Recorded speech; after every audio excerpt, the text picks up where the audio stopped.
on average, just in the United States, about 220 people die every single day from an opiate overdose. By the time we finish this show, 8 to 10 people are going to die from an opiate overdose. If we get even one person, one viewer with this program that we might be able to help with some of the information that's shared on here, then it's all worth it.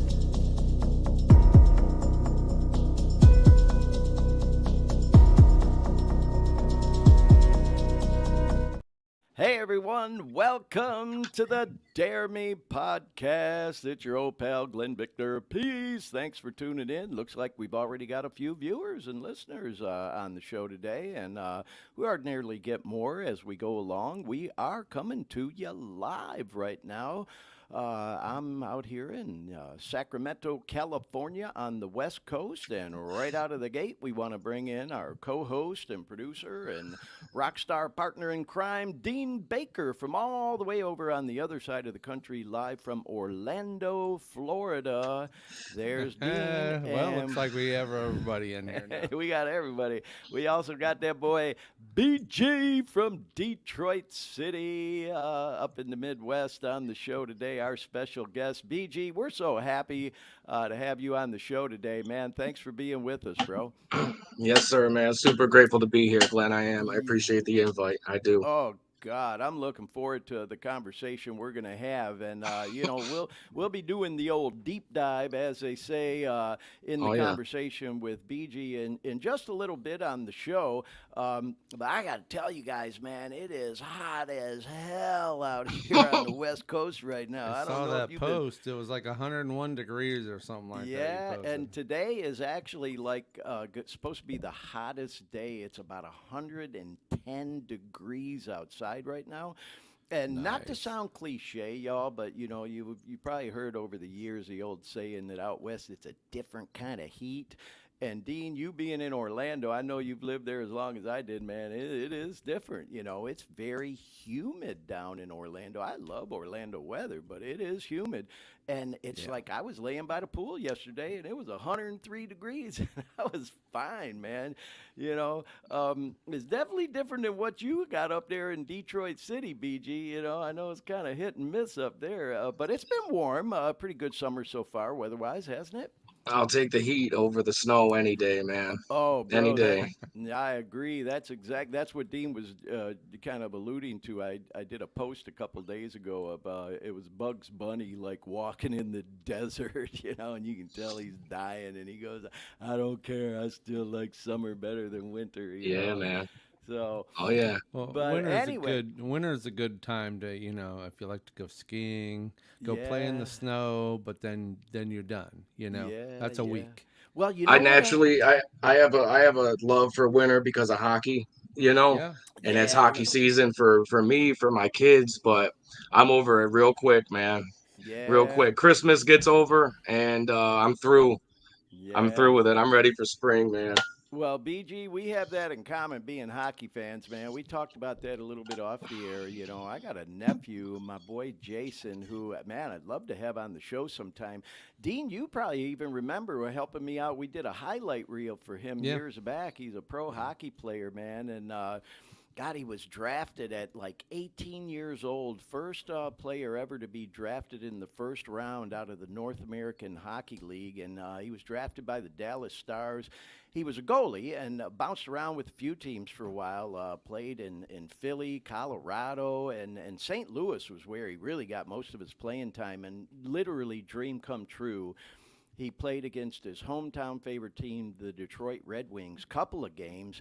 He lost the first one in St. Louis like at the last second of the game, and then beat the Wings in Detroit at the old Joe Louis in a shootout. And that's Dean and I worked on this highlight reel of those games. And, not to get too far off track, y'all, but that was like truly not just a dream come true for Jason, but for the whole family, man. And so, yeah, BG, Man, big hockey fan, and shout out to hey Colorado. Won their first Stanley this year. I was kind of rooting for the Panthers, being a Florida guy, but I was happy to see Colorado get their first one. So anyway, yeah, man, you can't grow up in the Midwest or certainly a city like Detroit and not be a hockey fan. Dean, you come from the Boston area, man. The Bruins are huge up there. You much of a hockey fan, bro? I wasn't, but Right. all my college roommates they Yeah. were just all hockey. They Yeah. were Oh freaks for man, hockey. hockey So fans are fanatics. yeah. I will say Hmm. that. I played 2 seasons when I was a younger man at the old Jack Adams Arena in Detroit Mm. City, and then I played at Garden City Arena as well for a year. Finkel and Myers. Yeah, but you know what happened with me, BG? I played, I was a much younger guy in the Pee Wee division. When I got to the Bantam division, all the other guys grew. I'm a short guy. I'm only like 5'7". I'll never forget, man. I got taken out in the corner one time, and I got that stick jammed in my gut. I had the wind knocked out of me so hard, I never thought I was gonna breathe again. I said, okay, that's it, man. It's time for me to And And you move like you to on. gotta keep your teeth, right? Yeah, yeah. I've played in some pickup games here and there since then, because I can still skate. I'm a great skater, man. But you yeah, gotta have a low man. center of gravity to play as a 5'7" guy, Yeah. man. That's me Oh, too. I'm with you. yeah. Yeah, them big boys, man, they'll tear you up. But anyways, well, hey, moving on, y'all. We got a little sidetracked on the weather and hockey and all, but BG, as I explained to you a little bit before the show, and Dean, of course, as you know, always like to do a little bit of a recap of what this show is all about, what the purpose of this show is, and what that whole Dare Me name means. So, if you would, just bear with me for about 5 minutes. We're going to do a deep dive interview with you, BG, in just a few, and then we're going to dig into the news. We got a couple of opioid epidemic news stories we're going to touch on. We're going to do a couple of current event stories, some cool recovery conventions going on, do some cool shout outs. And BG, as I always like to say when we have guests on the show, even though we're going to get into our interview in just a little bit, if you want to chime in, jump in on any of these topics I'll be talking about in the news, current events, and stuff, just jump right in there, man. Because anybody who watches or listens regularly knows I can run my mouth. So don't be shy about just interrupting, cutting off, interjecting. That's why we love having guests on the show, man. Yeah, So man. right on. Well, anyways, with all that said, y'all, if you might be a viewer or listener to this show for the very first time, first of all, we want to welcome you to the Dare Me podcast. This is our 16th episode of this program. Just fucking blows my mind. I can hardly believe we've been doing it that long. The show is in the planning stages for a long time, and we're still, kind of, finding our way with it. This show truly has kind of taken on a life of its own in its own way, but we kind of got it down to a science, pretty good format now, and doing all the things. So this program is really intended to try to help anyone who may be struggling with an opiate addiction or really any drug addiction that may come across our show in their journey of looking for information on how to get out of that madness, because that's what happened to me. I've got a long history with addiction, y'all, going back to when I was a teenager. I started partying as a young guy, like a lot of people I know as a teenager. I got clean for the first time, just shy of 25 years old. I walked into my first recovery meeting, as they say. Stayed clean, believe it or not. I was able to stay clean for almost 17 years. I fell off, had a bad relapse. It lasted about 5 years. Landed in a treatment center, rehab, whatever you want to call it, detox, all that. And I got out, and that was a good trip for me. I stayed clean for another 6 years. And then I got hooked on opiate pain medication. Not to make excuses, I just telling my story. I broke my ankle and I had to have a couple of surgeries. And sure enough, they gave me the Vicodins, and I knew better. I never should have been taking no fucking narcs with my history of addiction, but I did. I started taking them, and I got hooked, y'all, like a lot of people do. It happens to the best. And that lasted 9 freaking years. I went on a 9 year run. Didn't start off horrible like it doesn't for most that start taking that shit. Made me feel great. But eventually, it turned on me. And at the end of it, y'all, I was snorting fucking heroin because I couldn't get the pills. And not to go into a whole drug log, y'all, but it started with the Vikes and then the Perks and then the Oxys and the Dilaudid and the Demerol and any other fucking opiate I could get my hand on. And it truly is a miracle I ain't dead, you know. Not to compare war stories and say I was any better or any worse than anybody else, but I got some fucking war stories, you know. I've told some of them on this show, and there's more to come, you know. And it truly is a miracle I ain't dead because all that shit's laced with fentanyl now, and of course, Trank. We're hearing so much more about Trank, the street name for xylazine they're lacing that shit with now. And believe me, along the way, y'all, I came across some of them fake ass pills that people are pressing in their fucking kitchen sink, and God only knows what all else they're missing in the shit, you know. So, anyway, I tried to kick for a long time before I was finally able to, y'all. I knew I had a fucking problem, and I was trying to kick for well over a couple years before I finally was able to. And in my journey and my efforts to do that, I was searching for information online because I didn't want to fucking go back into treatment. You know, I didn't want to admit that shit had me again to other people, and I really wanted to just kick on my own and move on and, you know, try to get my life back in order because it was a fucking mess at the time. And so in my search, man, I was looking on Google, YouTube, for all kinds of shit like, you know, how to get through opiate withdrawals and all that kind of stuff. And came across some good information that we've talked about on this show in previous episodes. If you go back and look through them, you'll see all kinds of stuff. I mean, we'll talk more about it as we go. But I didn't find anything like what we're doing with this program.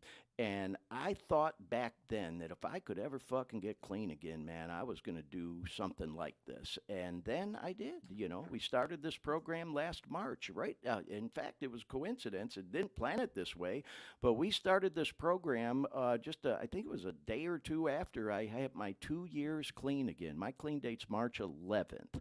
And we started the program then and been going at it ever since. And so, with all that said, y'all, there's a lot more, obviously, to the story. But my hope truly is that someone like me who may be online, whether it's Google, YouTube, or anything else, just going in the search looking for information, how to get through opiate withdrawals, how to kick a drug addiction, whatever it may be. You know, we kind of focus on opiates, but fuck, I was addicted to booze, coke back in the 80s and all that. So any type of addiction we talk about on this show, you know, the opiate thing is, God, I hate wearing these headphones, but I do wear them now when we have guests because otherwise I can't hear them.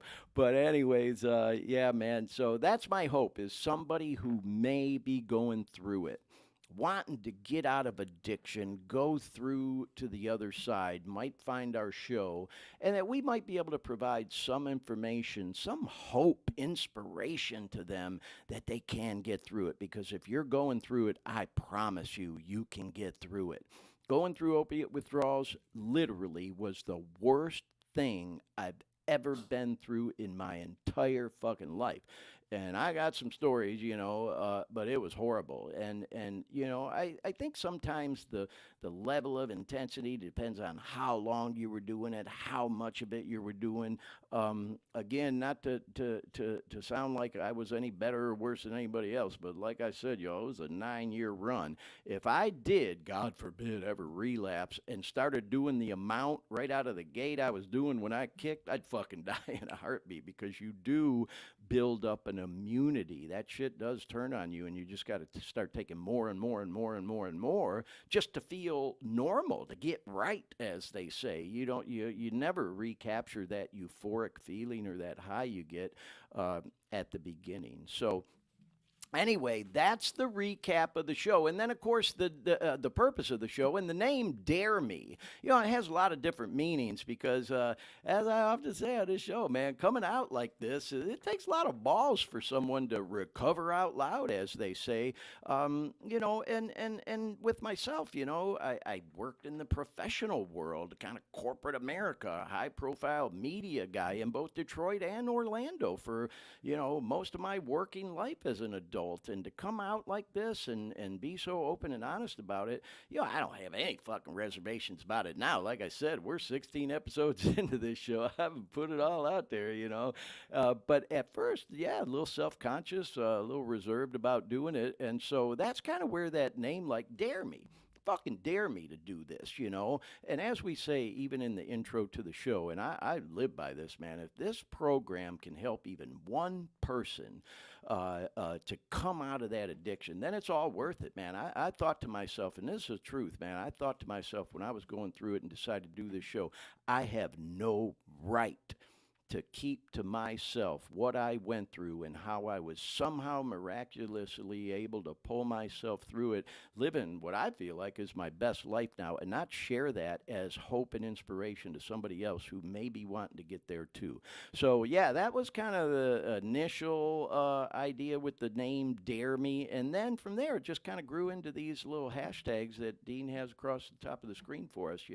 These are the topics we try to focus on. My favorite things to talk about anymore: drugs, addiction, recovery, enlightenment, music, and exercise. And those last two, man, we've spent a lot of time on this show talking about how music, man, oh my God, it can be such an instrumental tool for people when they're going through withdrawals and recovery, and certainly has been a big part of mine. But, for those of y'all that know me and know I made a living with music for most of my adult life as a disc jockey, playing music on the radio, mobile DJ business, worked in more clubs and bars than I could possibly even remember playing music. And then, of course, fitness, that became a big part of my recovery this time. And we've had that boy G Money on here talking to us about fitness, and we're going to talk more about that as we go.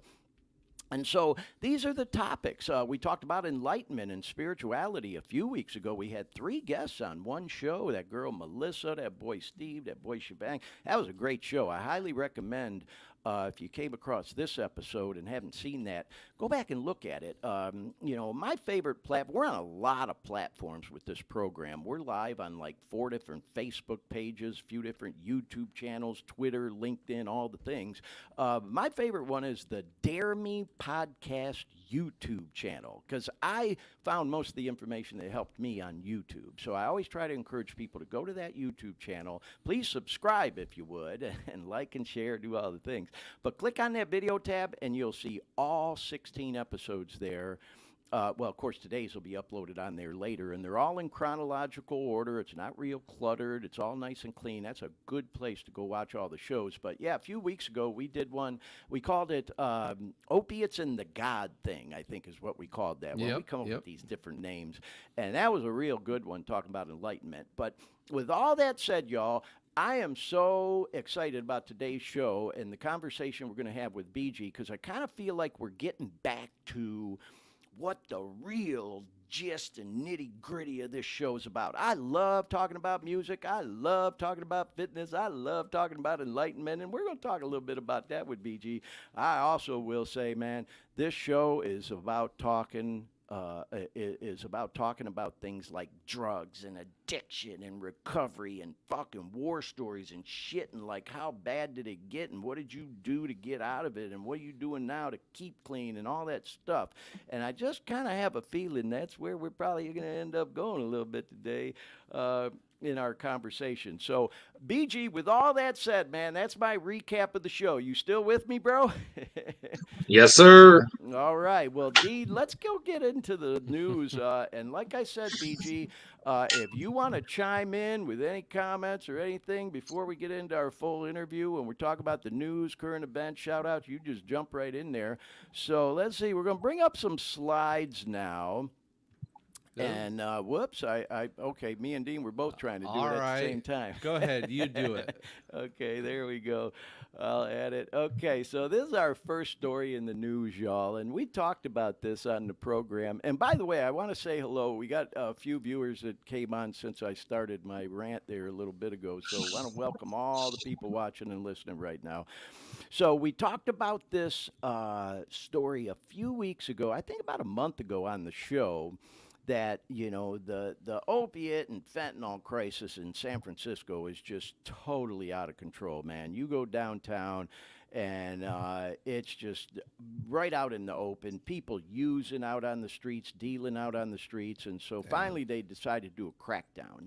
And it's almost heartbreaking because if you've ever been to San Francisco, you know what a rich, rich history the city has and how beautiful it is there. And obviously the homeless thing has a lot to do with it, but they decided to do this crackdown, and so California Highway Patrol start pulling all these people over and arresting people that they find drugs with and shit. And as this headline says, and we pull stories from a lot of different news outlets, we're not biased toward any conservative or liberal leaning news outlets. We just look through the news, and this one we came across from ABC News, and as the headline says, the authorities have seized enough fentanyl in this crackdown in San Fran to kill the city's entire population 3 times over. And this story is just from like 2 weeks ago, y'all, because we did shows live from the road last week from Tahoe and the week before that from Vegas. So this is like the first show we're like really back to our regular format here in the studio. And then this is kind of the meat and potatoes of the article. I'm not going to sit here and read to y'all, but, if you're watching, you can certainly scan through this article. But, you can see there that, this is like no fucking joke, y'all. They found enough to potentially kill 2.1 million people. And in another article, just kind of interesting, what I found, and you can find this online, information that out of the 45 people that they apparently arrested during this 1 week period, only one was actually a resident of San Francisco, a legal official resident of San Fran. So a lot of these people are either coming in and out of the city, transporting the shit, or, people who are hooked to, came from other areas because it's so readily available in San Fran. And so anyway, man, I will say this. You like to see them making an effort to do something about it. I think the jury's still out on just how effective this is all going to be. This Tenderloin district is what they call it in San Fran, is where it's most rampant. And unfortunately, as we know, a lot of times when they do these crackdowns, it's almost like stepping on an anthill. It doesn't always really make a big difference. It just makes them go to a different area. And they are trying to chase them out of Tenderloin in the downtown area. Let's just hope they don't start popping up other places and that it really does make a difference. But, you got to do something. So I'm just kind of glad to see that. Now, here's an interesting story that kind of piggybacks off of that. And this one we found in the LA Times. Even though they're doing this crackdown in San Fran, they do these studies. And during the month of May, when it first started, they found that they had more fentanyl ODs in San Fran than ever before, the most on record for a month-long period in the month of May. Now, obviously, we just finished the month of June, so hopefully, what they're doing over there trying to crack down may cut down on some of the ODs. But I think this article was interesting because it shows certainly there was something needed. They always like to kind of seems like correlate the homeless problem with the drug use problem, and I get the connection there. That's like a file photo, it says, from back in February of 2022 in that Tenderloin district I mentioned. I just thought it was important to mention that this problem ain't just with the homeless, y'all, okay? I wasn't fucking homeless, and I became hopelessly addicted to opiates. So, there's this correlation with homelessness and drug use, and certainly that's a big part of it in this area of San Fran. But let's not fool ourselves into thinking that this problem is just restricted to, street people, hood rats, the ghetto, whatever, the homeless, man. This fucking problem is rampant throughout the business world, affects families all across the country and everything else, Yeah, it's bad in this area in San Fran, but again, let's not fool ourselves into thinking it's only affecting street people, as they say. So anyway, just thought we'd recap that story, y'all. We'll keep our fingers on the pulse of it, and I'm sure we'll have more updates on episodes to come.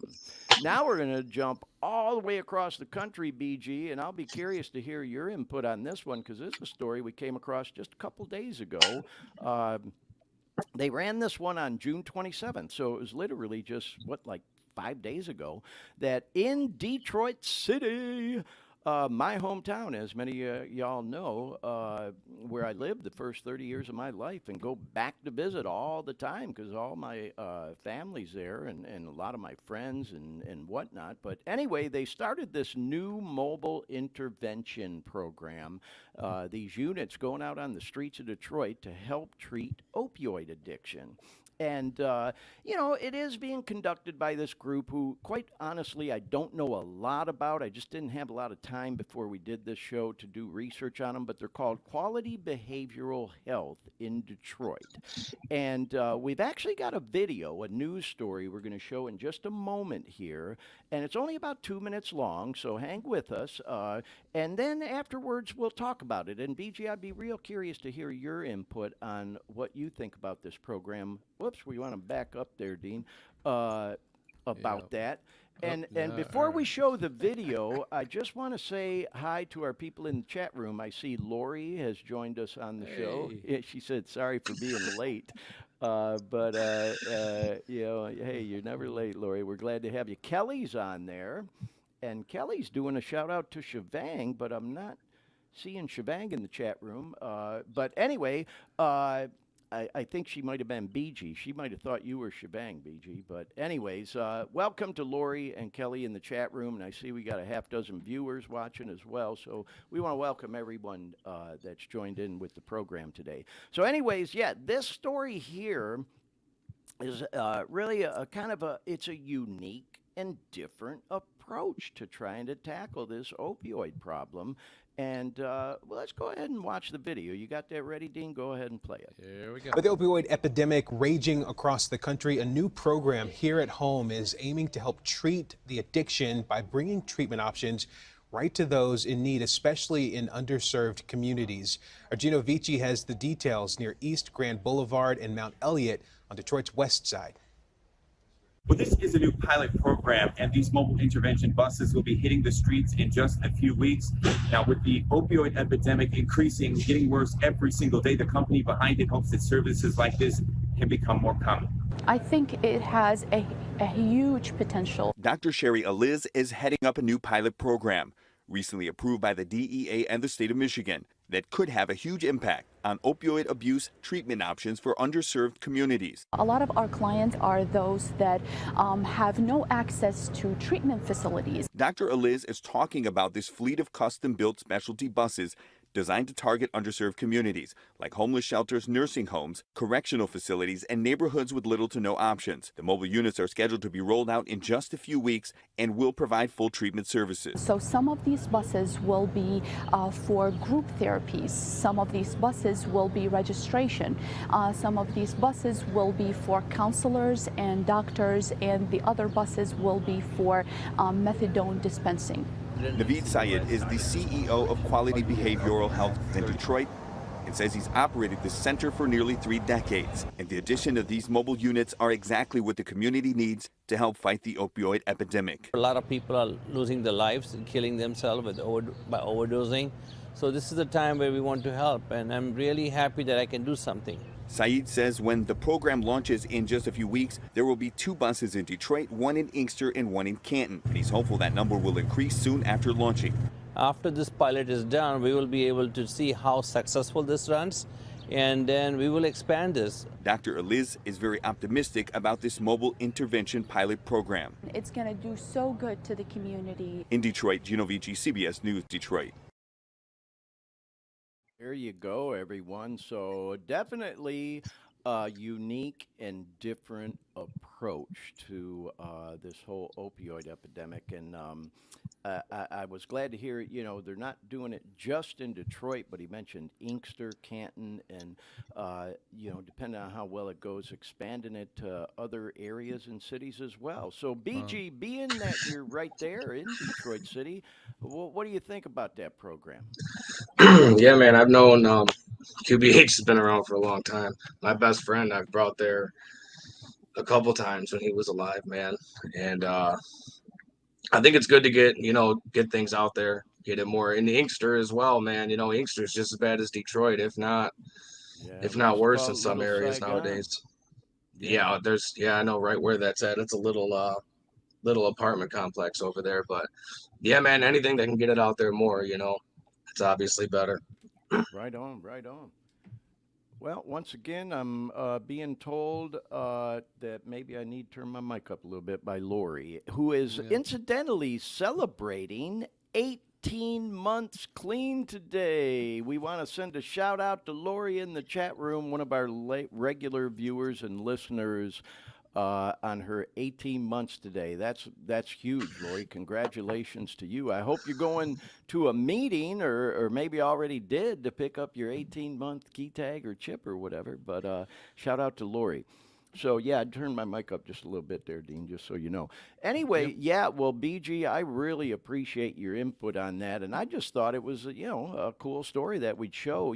I don't think it's a result of the opioid settlement that these programs we just talked about are going on. The huge settlement with Purdue Pharma and the others that literally were billions of dollars. I don't think they put that money to work in our communities yet. I think in California, certainly that was, an effort by the governor and the government and the authorities to try to crack down on it. And I'm not sure, like I said, I didn't really get to look into quality behavioral programs, background and how they're funded and stuff like that. I just didn't get the time to do it before today's show. What I will say is I'm just glad to see there's these things going on out there because, you mentioned it briefly, BG, and we'll talk about it in a moment about one of your boys dying. And at the end of the day, that's what this is all about, is trying to save lives, y'all. And, obviously some of the stuff that we've been doing for literally decades, trying to, approach this drug problem, quite frankly, I guess is the best way to say it. They don't always work that great, and so I like to see these outside of the box, different kinds of things, like the story we just watched. So anyway, that's it on the news for now, y'all. We try to hit on at least a couple of stories each week. In the news, and we keep our fingers on the pulse of it. And you can count on us here at the Dare Me podcast to stay on top of anything that we feel like, should be talked about. So let's go into some current events, y'all.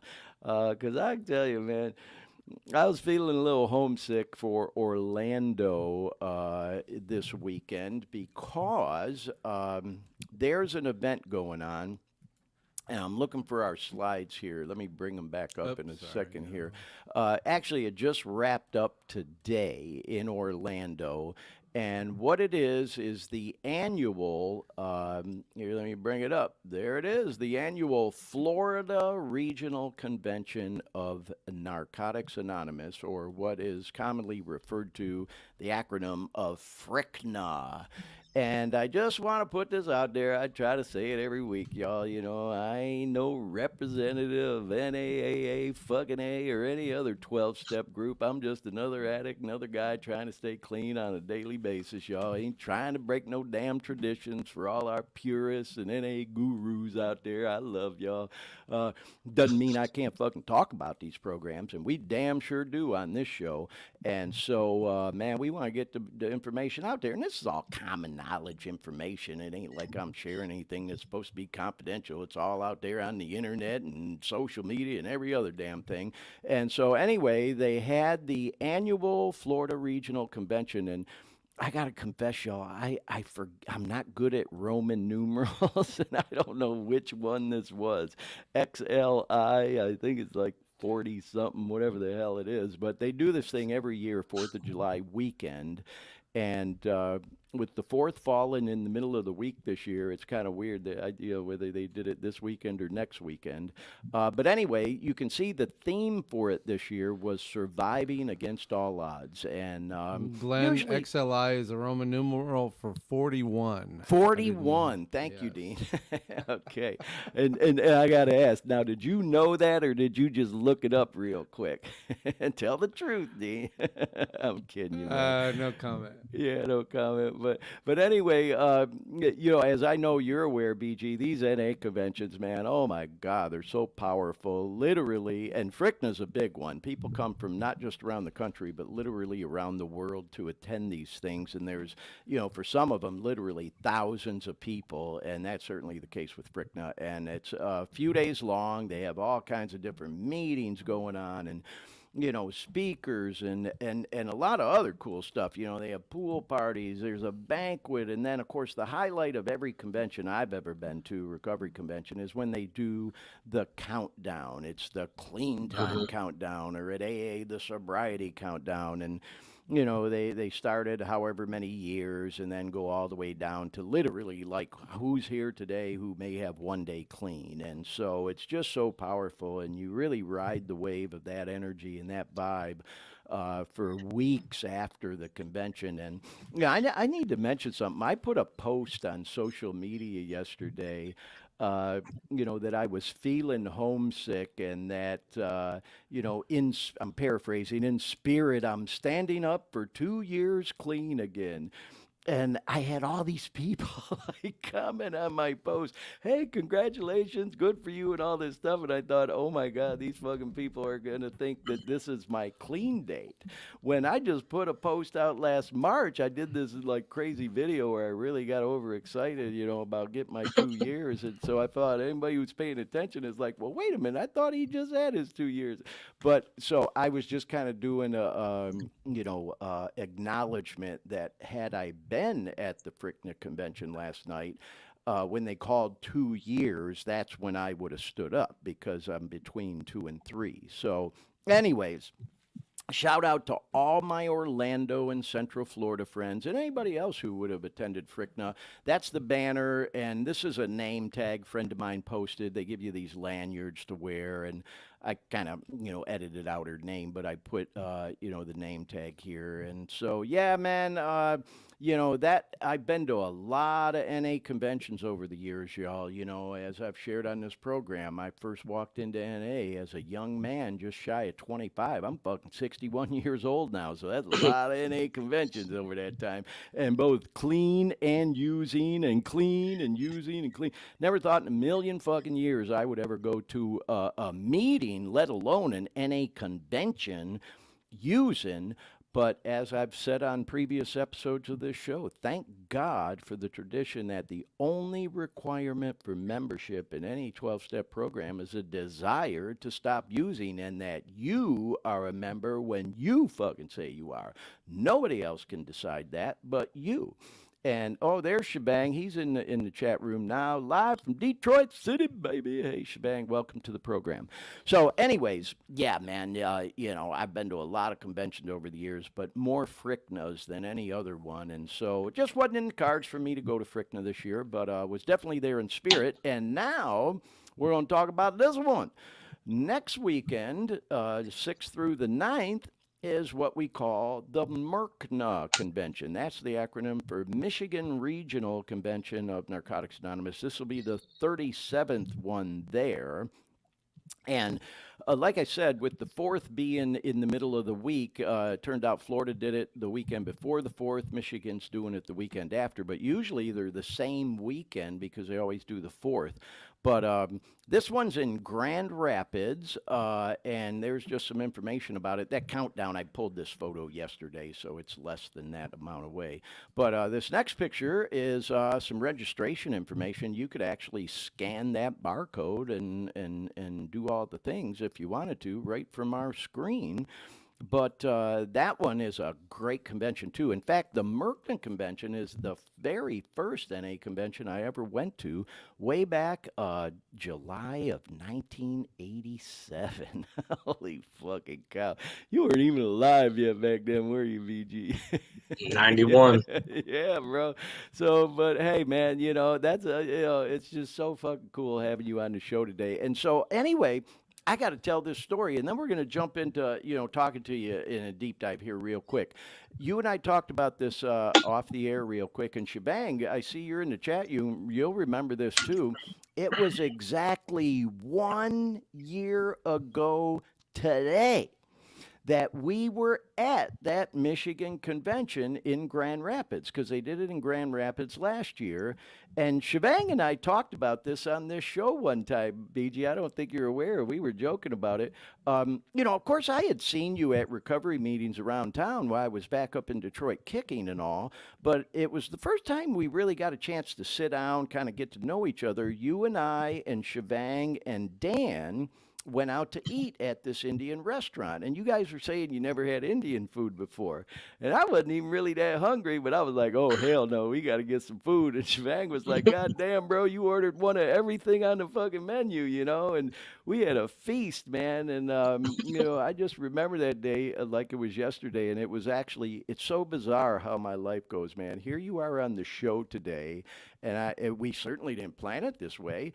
But I was thinking about it this afternoon and I go, oh my God, that was fucking 1 year ago to the day. Who would have thought last year when we were sitting down for that meal that we'd be here 1 year ago to the day doing this podcast? It's fucking bizarre, I think.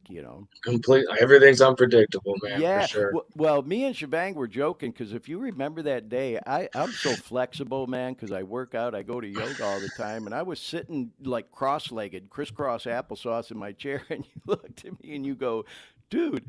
I'm paraphrasing, but it was kind of like, at your age, how the fuck are Probably you right. even able to sit like that? And I said, man, just lots of yoga, bro. And you were like, man, I need to get involved. And so I want to ask you, did you ever get involved with yoga? Do you do any at all, or As stretching? far not as far as the Western sense of the word.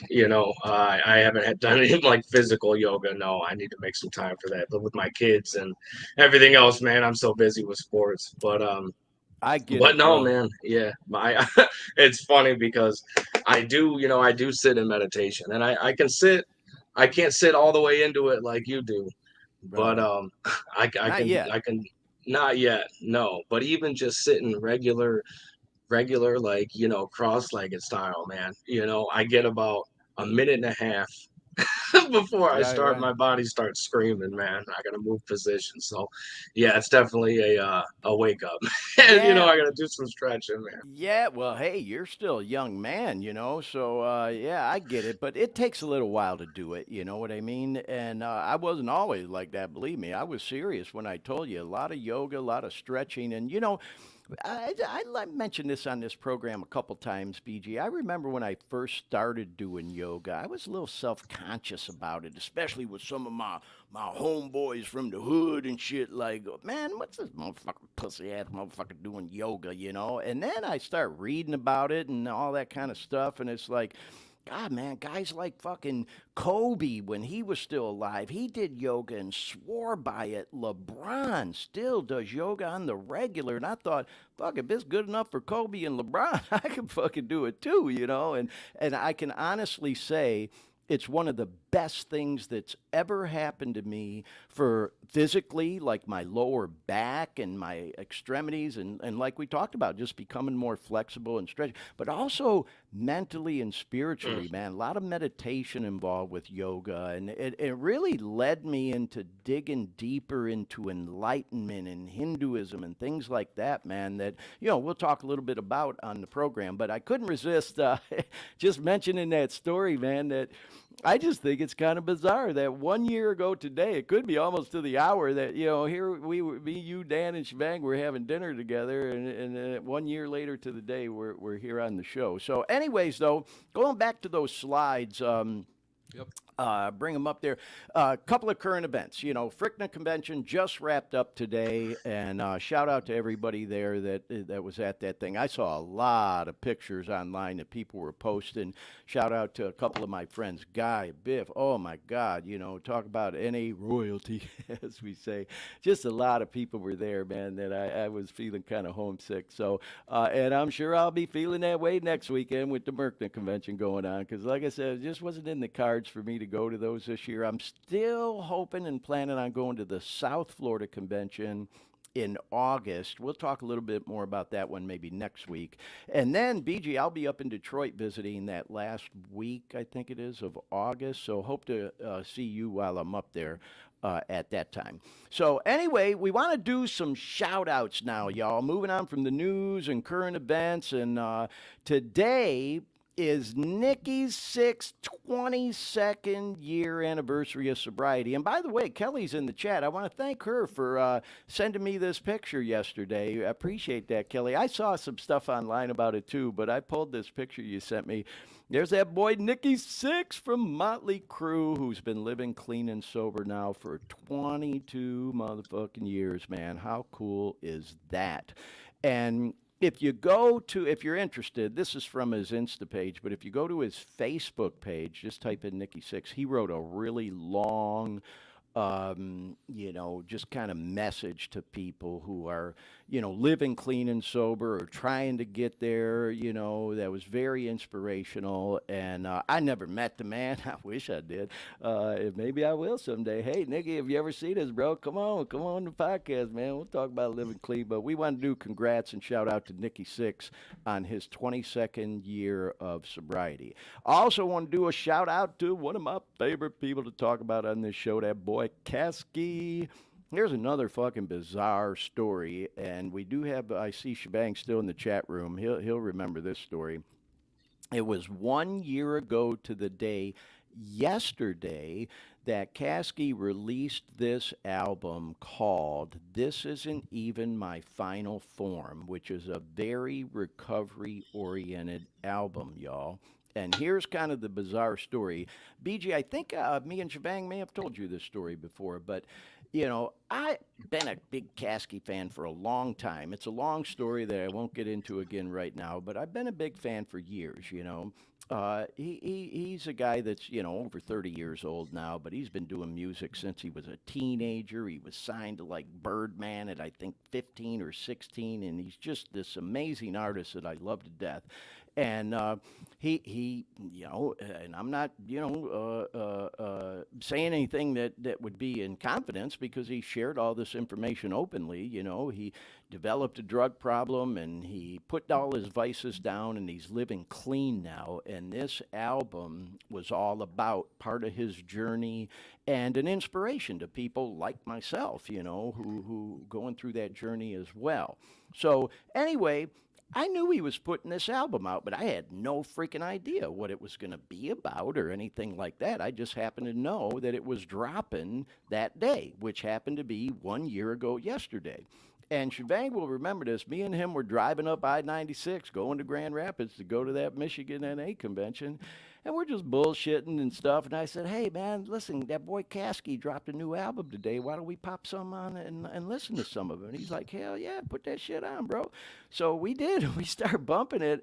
And we're listening to this tune, Rock Bottom. And then this one, Sinner Like Me. And then he's got Heaven Seems So Far Away. And we're just like, oh my God, I can't fucking believe it. It's all recovery stuff, man. And we were just like, we just thought it was really bizarre that here we are on our way to a fucking NA convention together. We're both with a couple of years clean, still trying to find our way and all that, going there to look for inspiration and all that other stuff. And we put on this boy Kasky, who, when I first started listening to him, man, I was using, and he was too. And a lot of his music from back in them days glorify using and shit, And now, here we are living clean. He's living clean too. We just popped this shit on, and by chance, man, turns out he's rapping and singing all about recovery. And so, anyway, just want to send a shout out. If you see this, Kasky, man, we love you to death. Really looking forward to hopefully having you on the show one day, because he said he'd be on the show. Me and Shebang, without getting into a long story, we've met him. I've met him a few times, and we went to this big summit he put on last year with that boy Anonymous, the producer, and a lot of other guys we met out there. So we definitely wanted to send a shout out to Kasky and congrats, bro, on the 1 year anniversary of the release of this amazing piece of work. This Isn't Even My Final Form.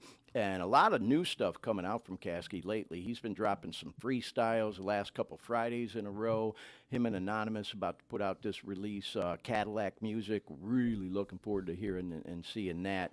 And then if you're interested, here's a post that he put out there on his social media, y'all. I'm not going to read the whole thing to you, but he talks about this. So if that caught your interest, I highly encourage you to go and check out either his Facebook or his Insta and read about it. You know, you can see just real quick there where he talks about how he was basically homeless, man. Such a talented artist, and how he went on this journey and turned his life around. And that fucking album went to #1, by the way. So, anyway, shout out to that boy Kasky. And now we're going to do another shout out to next week's guest on the program. This is an old friend and colleague of mine, that boy Mike Woods. And hey, Mike, I hope you're watching or listening today, man. We talked on the phone for a long time. God, was it yesterday or the day before?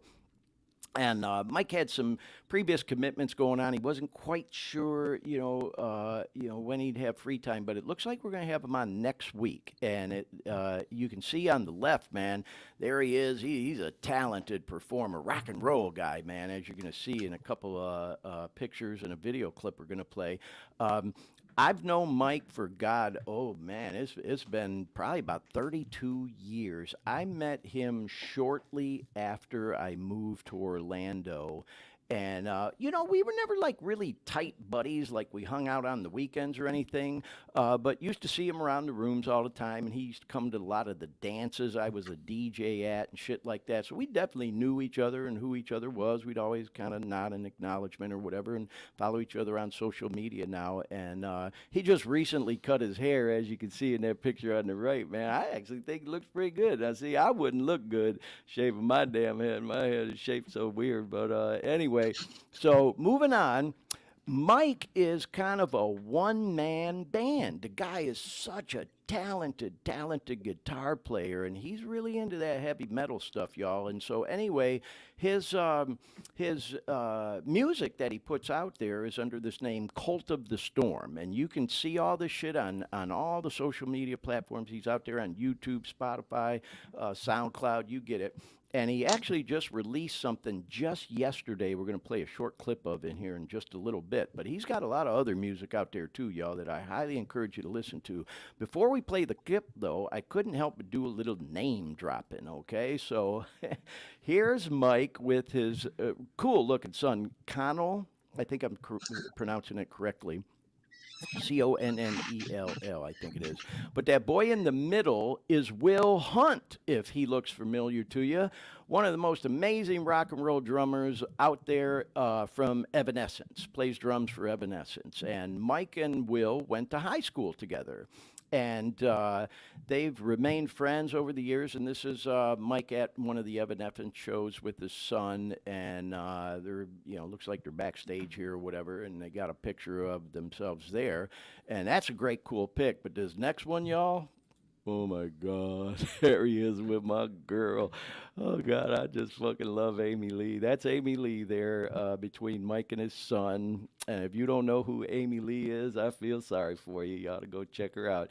Lead singer for Evanescence. And of course, Amy's done a lot of cool solo shit. Oh my God, Never Call Me When You're Sober. And of course, man, going back to when A.B. was with Sean from Seether, and they did that tune Lonesome. Oh, my God. And that video, man, I just love her. She is truly a rock chick and cool as hell. And Mike was telling me she's just the coolest, nicest, humblest person. He was actually talking to Emma. The other girl is Emma, who's the bass player for Sick Puppies. And he said they were just sitting there bullshit with Emma, and that Amy just came skipping up and said, "Hey, guys, what's going on?" And so they got this picture. But I just think it's so fucking cool that, Mike's buddies with, Will and Amy Lee and Emma. And so I had to show those. Like I said, I like the name drop on this show, man, So anyway, Mike's going to be on the show with us. We're keeping our fingers crossed. It looks like it's probably about 99% sure next week. And in addition to his music and everything, y'all, he's got an amazing story. And we'll see how much of it he chooses to share with us next week. But Mike is just one cool-ass guy, y'all. So we're really hoping to have him on next week. So shout out, Mike, and we'll talk to you soon, bro. Okay, so let me back up. I wasn't supposed to show that slide yet. Mike did a song, like I said, that was just released yesterday, and we're always reluctant to play music on the show, and part of the reason for that, Dean and I have had long conversations about it, is we don't want our show to get flagged for copyright infringement, and so like even with Kasky and his stuff. He's a huge international artist. I mean, the dude is just like all over the world. So if we were to play a Kasky tune or even a clip from it, we might get flagged, and then all of a sudden our shit don't come up in the algorithms or the searches on YouTube and the others. So we try not to play anything, but we've done some stuff like. We played Boxmaster stuff when I went to see Billy Bob Thornton and his group a few weeks ago, but that was live. And so, Dean, you were saying if it's a live thing, it's not as much. And then, of course, with Mike, with all respect, Mike's an awesome artist. He's not like at the level of like Billy Bob Thornton or Kasky, and he just dropped this tune yesterday. It is out there on Spotify and SoundCloud and YouTube, and I encourage you to go listen to it. But we're going to go ahead and play like a 30-second clip from it. We don't think we'll get flagged. Dean's giving me the look like, oh no, Glenn, but we just want to give y'all a taste of it. I don't want to play the whole song, and then we'll talk more about it. We'll see. Maybe next week we might even be able to do a little bit more of Mike stuff. And then after we do this, we're going to jump into our interview with BG. And BG, I appreciate you hanging tough with us, man. Being so patient for this first part of the show as we went through the news, the current events, the shout outs, and all that other stuff. And then we're going to spend the rest of the half of the show talking with you, bro. So anyway, let's give a little listen to Mike's brand new song that he just released yesterday. Go ahead, Dean. Let's play this clip.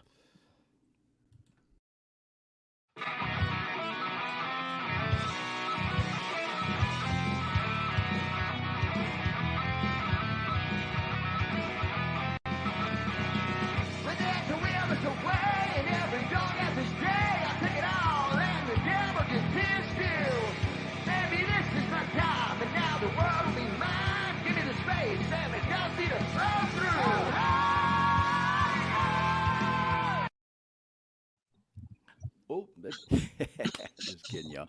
So, yeah, you get the idea, man. I mean, I just want to play a little clip. You get it, man. Mike, first of all, he's a talented guitar player, man. And, the dude posts stuff about,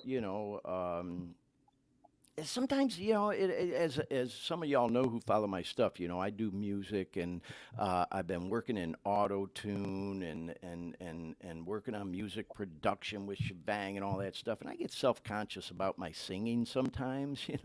And Mike posted some stuff about that too, but man, he's definitely got the pipes for that kind of music and that kind of singing. And Dean, I appreciate you playing that clip. And so anyway, we're hoping to have Mike on the show next week, y'all. Encourage you to tune in. Like I said, not just talk to him about his music and stuff, but about his journey as well, which is an amazing story.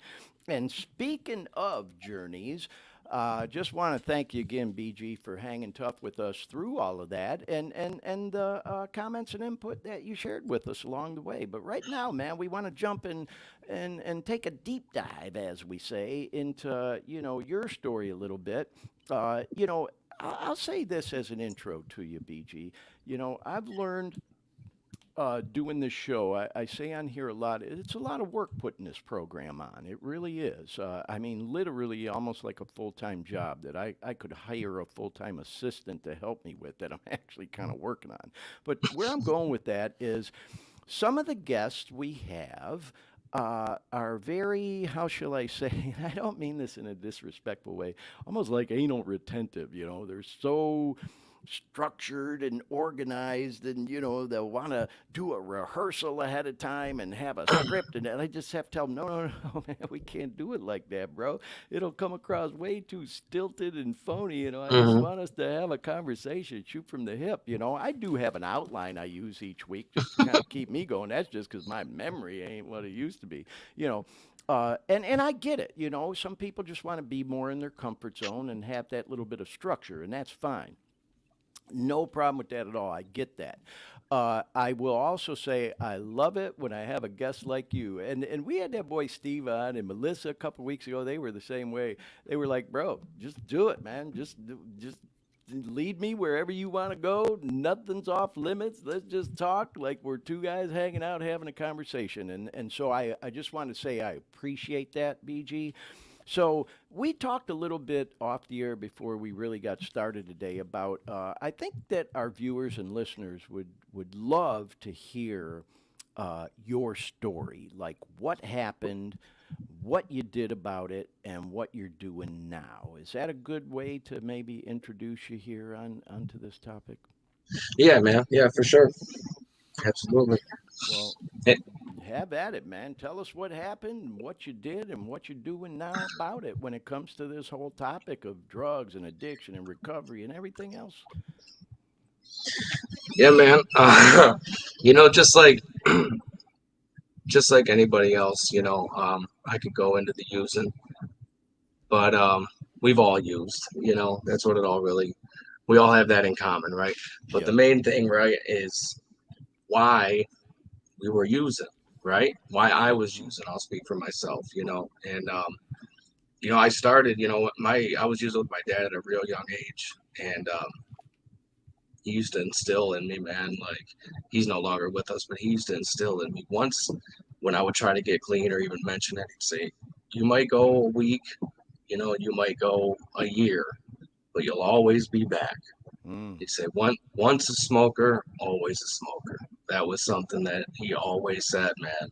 And I'm glad that I made it through, and I can prove that that's not the case, you Well, if know. I may, I don't mean to interrupt you, BG, but it just occurred to me. I meant as I introduced you to mention, and you told me it was okay to go this way, that in addition to being, a recovery advocate and enthusiast, you're a recovering person. You're coming up on 3 years clean in just a couple of months. September 1st will be your 3-year clean date anniversary. Is that correct?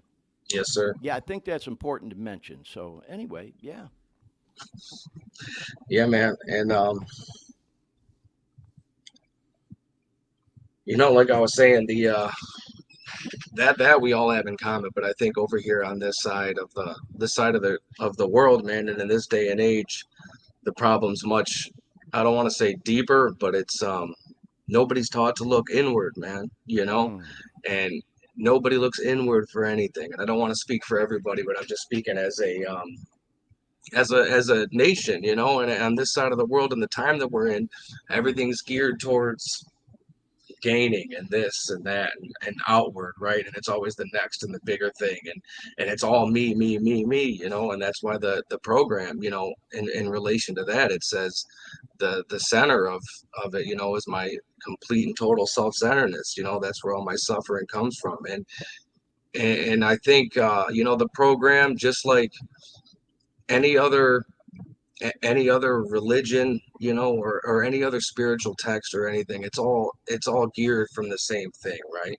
It's all principle, and it's all just basic understanding of seeing life for exactly what it is without any of those outside things, Mm. and Hmm. it's the same thing with, that's why meditation is so big, being able to sit in silence. I used to hate being silent and being bored, I would call it. I mean, I didn't even realize that was what was going on, but I hated it, man. I constantly needed a big distraction to keep me from just being with myself, Right, right. and that's what keeps the world going around, man. But ultimately, it's everybody's suffering, man. And I say this at tables all the time. I'm grateful that I was introduced to drugs, man, and I'm grateful I survived, but I'm grateful that I found this program to find a way out of it, because, man, the majority of people alive that didn't get crippled by using, that didn't bring them to their knees and force them to find a new way to live, they're still out there just looking for one more of something. but it's not going to cause them enough pain and enough suffering to realize that there's a different way to live.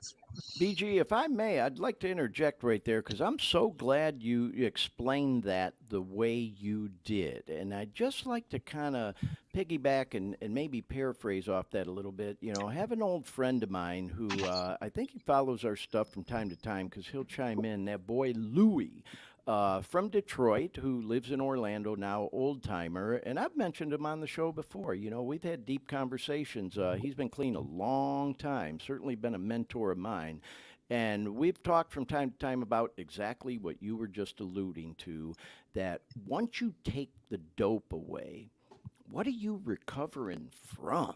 Mm, What are you recovering from? And you made a statement that, you know, for anybody who maybe isn't, you know, involved in recovery or ever become addicted to dope might not understand. And the statement you made was you're grateful that you had this challenge with drug addiction because it brought you to the place you're at now, that had you not made it through that alive, you wouldn't even understand now. And so, and again, I'm kind of paraphrasing how you said it, but as you know in the program, a lot of times we say, man, with all respect to all our viewers and listeners who aren't, you know, program people, we will say, man, these fucking normies, goddamn, they need a fucking program, man. You know, I'm out here working, as my sponsor, Shay, says, man, I'm out here working steps on these fucking normies and they don't even know it, you know, mm, because you're right, bro. People are going through shit in life, you know, all day, every day, whether they're hooked on dope or booze or whatever or not. Those of us who survived that active addiction and are now actively trying to work a 12-step program, a Dharma program, whatever program it might be, are blessed because now we have something to work on. As Louis says, what are we recovering from? mm. Ordinarily, there's a lot more to it than just taking the dope away. Then you got to start the real work of working on some of the issues there. Is that a good way Yeah. to kind of paraphrase what you were alluding to? Yeah, absolutely. I mean, speaking strictly from the program, the drugs are, you got to take the drugs away just to have a chance That's a at symptom. recovering. Yeah, It's that's a it's the very beginning, it's the very beginning of the whole program is to put the mm-hmm. drugs down. Yep. It's just absolutely necessary because if I pick drugs up, I'm completely consumed with self, Mm-hmm. and ahead of time. There is no presence, there is no there's no inward understanding of anything. It's just completely self-centered and geared towards one more, and that's Mm-hmm. why the suffering is so great. The higher the degree of self-centeredness, the higher the degree of suffering, and it Yeah. took me a long, I don't want to say a long time, but it took me the right time and place and people to put that into perspective for me to have a simple understanding of what was actually going on.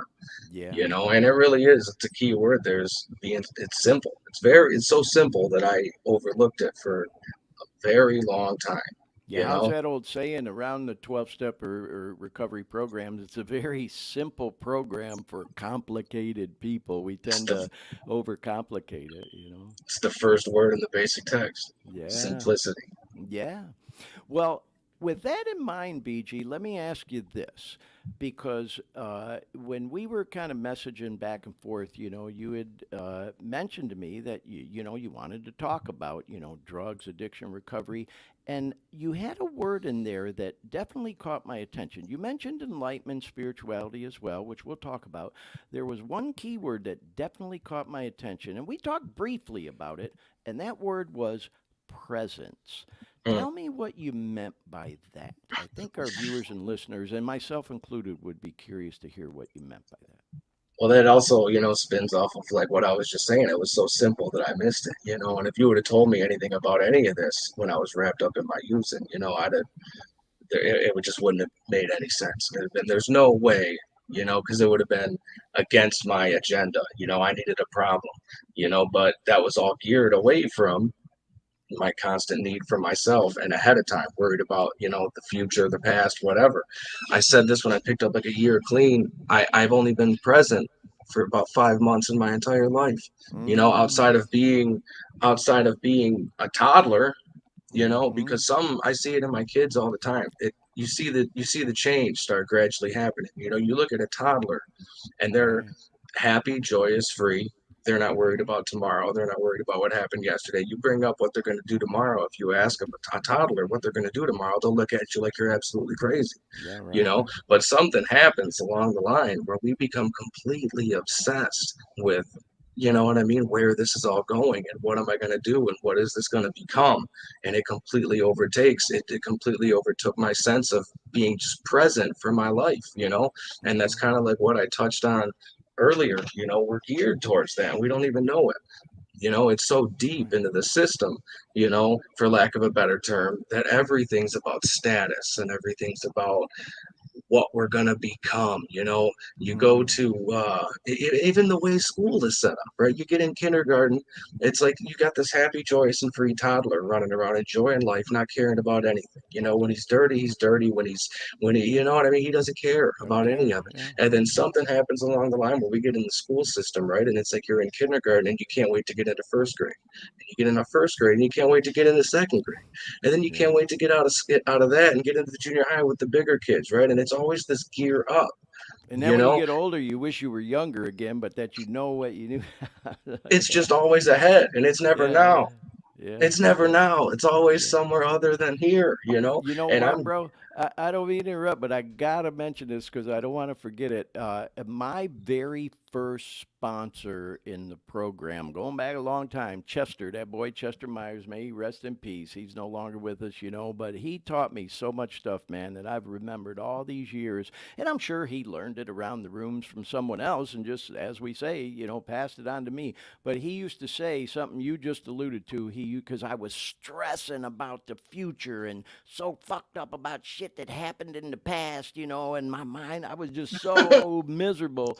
And he said, Glenn, he goes, you got to remember if you have 1 foot in tomorrow and 1 foot in yesterday, you're shitting all over today when really all we have is today. What's here, what's right now, you know, or how's that old saying go? You know, yesterday's a canceled check, tomorrow's a promissory note, but today is cash money in the hand, you know. So I totally get what you're talking about, bro. You know, and that's where I think those two program sayings come, you know, AA is more, you know, one day at a time. NA, we have just for today, you know, and that's it, man. It's like we stress so much about all the fucked up shit that happens in the past that's over that can't, you know, nothing be done to change. And then we're all stressed out about, oh God, what's going to happen? We get anxiety about tomorrow, and tomorrow may never come. And you know, it's been a challenge for me to get to the place you're talking about, and even just going back to we talked briefly about yoga and meditation. That has helped me more than I could possibly describe with trying. I'm not no expert and perfect at doing it. I get better at it, I think, all the time. The more I practice it, because I do have to practice, is staying in the moment. Just like this moment we're having right here, right now on this program, BG. It don't get no better than this. This is it, right this moment. So I totally dig what you said, man. Yeah. It's all we're ever going to have. Is the moment, you know, and that's really that's all of it, right? It's just that's a fact, you know. The fact is that's the only place we can be. It's just, can we stay aware of it, you know? And you said that you struggle to get to that point too. It's not a point that like anybody is at, right? Because when I lose it, I feel the suffering from it, right? Yeah. And then I remind myself that this is the reality, you know. So if I look any time I can pay attention to my feelings today, due to, you know, that's what the steps in the program are trying to get people, not trying to get people to, but to awaken to in themselves, right? I don't have to react to any feelings that I have now. You know, I respond. I respond to things, you know, because seeing that I'm just a consciousness, right? I have that ability. I'm not just reactive, you know, and that's the compulsive part of the disease, you know, as the literature puts it. You know, if I put the compulsive part down, then I have to then I'm working on the obsessive part, you know. And in today's day and age, man, it's tough because there are things we have to do, you know. We have to provide, we have to do this, you know. And I notice in my feelings will tell me anything, you know.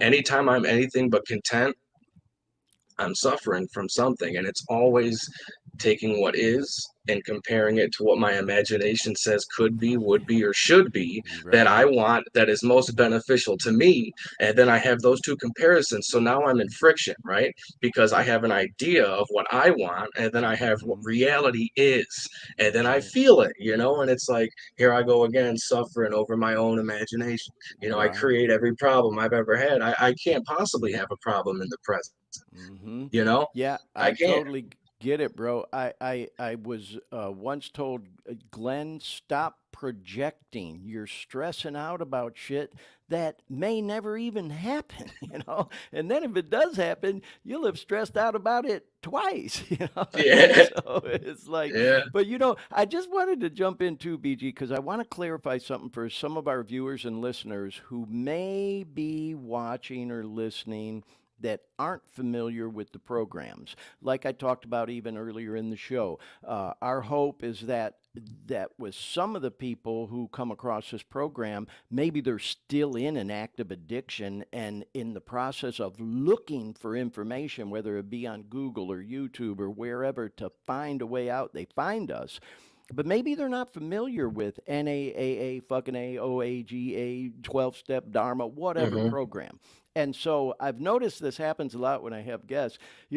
We've been around the block, bro, so we know the lingo. And so you mentioned, in the literature and, at the tables and things like that. So for the layperson who isn't familiar with, these programs, these meetings, they don't know what the fuck we're talking about, and it's Right. interesting in the Midwest, man, in Detroit, we call it, oh, you need to take that shit to the tables because we sit at Yeah. a table and talk about it.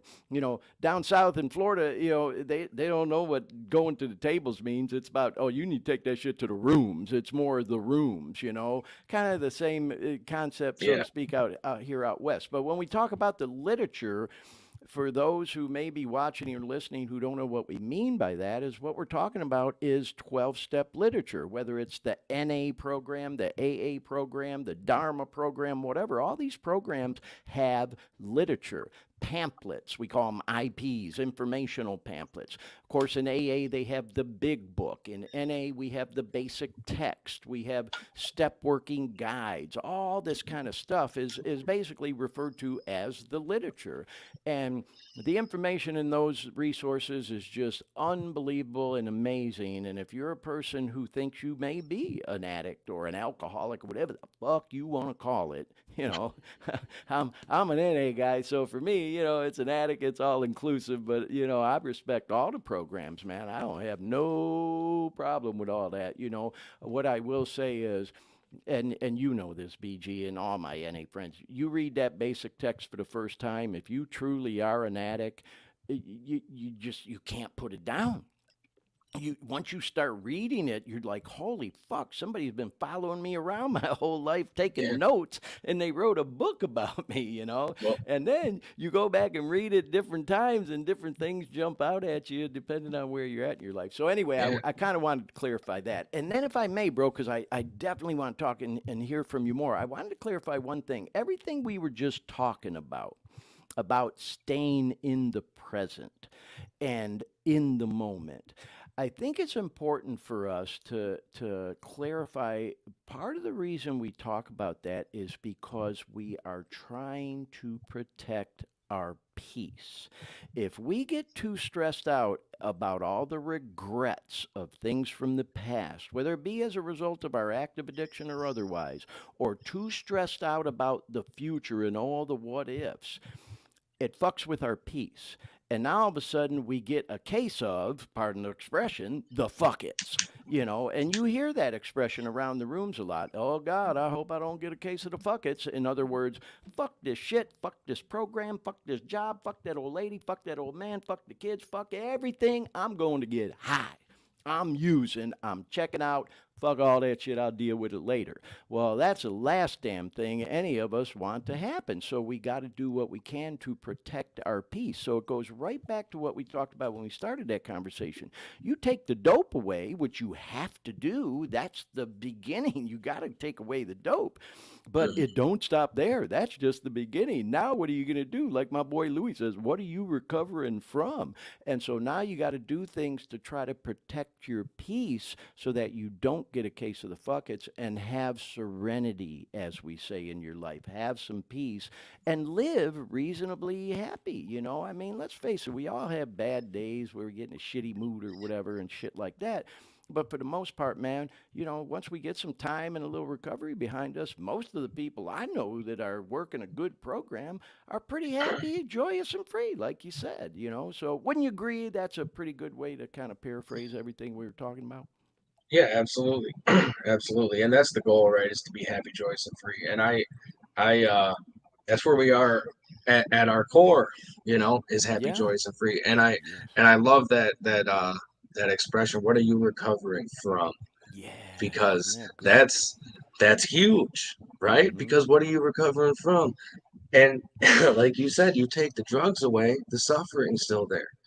The Mm-hmm. drugs were just something I used to mask the suffering that I was going through. And it's absolutely silly to even be suffering anything, right? Because Right. it's like, what am I, or what? What exactly what am I suffering? Just Mm-hmm. reality. I Yeah. was I was just suffering reality. And like I said, there needs to be, in order for any form of suffering, there has to be what is in my comparison to how I think it should be. And I think that's not the answer, for lack of a better term, but what I always had this outlook, right, that I need, like I was talking about before, with everything in life gears us to be the next thing, the next thing, the next thing. Yeah. And Yeah. even I get into the to recovery. I put the drugs down and I'm still suffering. Those first 6 months were absolutely terrible. And that's why I kept going back out, because I thought that putting the drugs down felt like how I felt then, but now I'm not getting high either. So now all I want Right. to do is get high to run from my feelings, you know, but now I'm not anymore. And I thought that that's all life was ever going to be, was how to live like that. And, it took a little bit of time, but that's not the case. Everything starts opening up eventually. Right. Well, you know what, BG? I just got to tell you something, bro, because something you just said fucking blows my mind, man. It just goes to show I don't care how long you've been around, how old you are, how wise you think you may be, and know all the fucking answers or whatever. You just said something that I totally fucking loved, that I've never heard before, that I know I can use and will remember moving forward. You said, what are we suffering from? All we're really suffering from is fucking reality. Man, talk about putting that in a nice little package and cardboard box, because in a way to coolly compartmentalize it, because we all have these different topics, we'll call it, that we think are so fucking unbelievable, or oh my god, I can't believe that happened to me, and if oh god, people only knew. Because as you know, bro, we hear stories in the rooms, and for any normies who may be listening or watching, you'll hear stuff in the 12-step or recovery rooms, at tables, whatever you want to call it, that in this quote unquote normal world might blow your fucking mind, and we just sit there and listen like, yeah, yeah, yeah, not surprised. And I'm talking about things like, sexual abuse, verbal abuse, physical abuse that people are recovering from, prison. I mean, the list just goes on. Fucking bizarre ass Hmm. stories of things people are recovering from, physical things that are a direct result of using or whatever the case may be. And so I guess where I was trying to go with that is we really, I'll speak for me, I'll say, because I don't want to say for anybody else. I will tend to blow things the fuck out of proportion and make, as the old saying goes, mountains out of molehills, and Hmm. not to minimize the seriousness of some of the things we all go through. I just love the way you just kind of made it quite simple.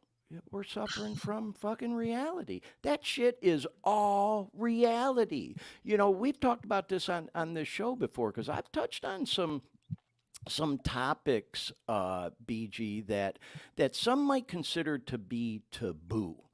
And we were talking at the end of a show once, and I said, you know what? I don't give a fuck.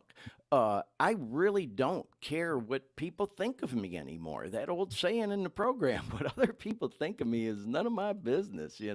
And man, I'm grateful I've gotten to a point in my life where I feel that way, because like I said at the beginning of the show, sometimes, and that all the more reason I admire you, man, and appreciate you being on the show because sometimes you do get a little self conscious about putting yourself out there like this, especially when if you have kids, family members, coworkers, or maybe in-laws who didn't notice about you, and when you see them in person, you try to be respectful and speak a certain way or whatever, and it's like, fuck all that, man. I gotta be me. I can't be that phony guy no more playing this Yeah. fucking role. It's like if my in-laws or my kids, family, or whatever the fuck they don't like what I'm doing with this show, well, I'm sorry, I don't know what to tell you, bro. I gotta be me. Yeah.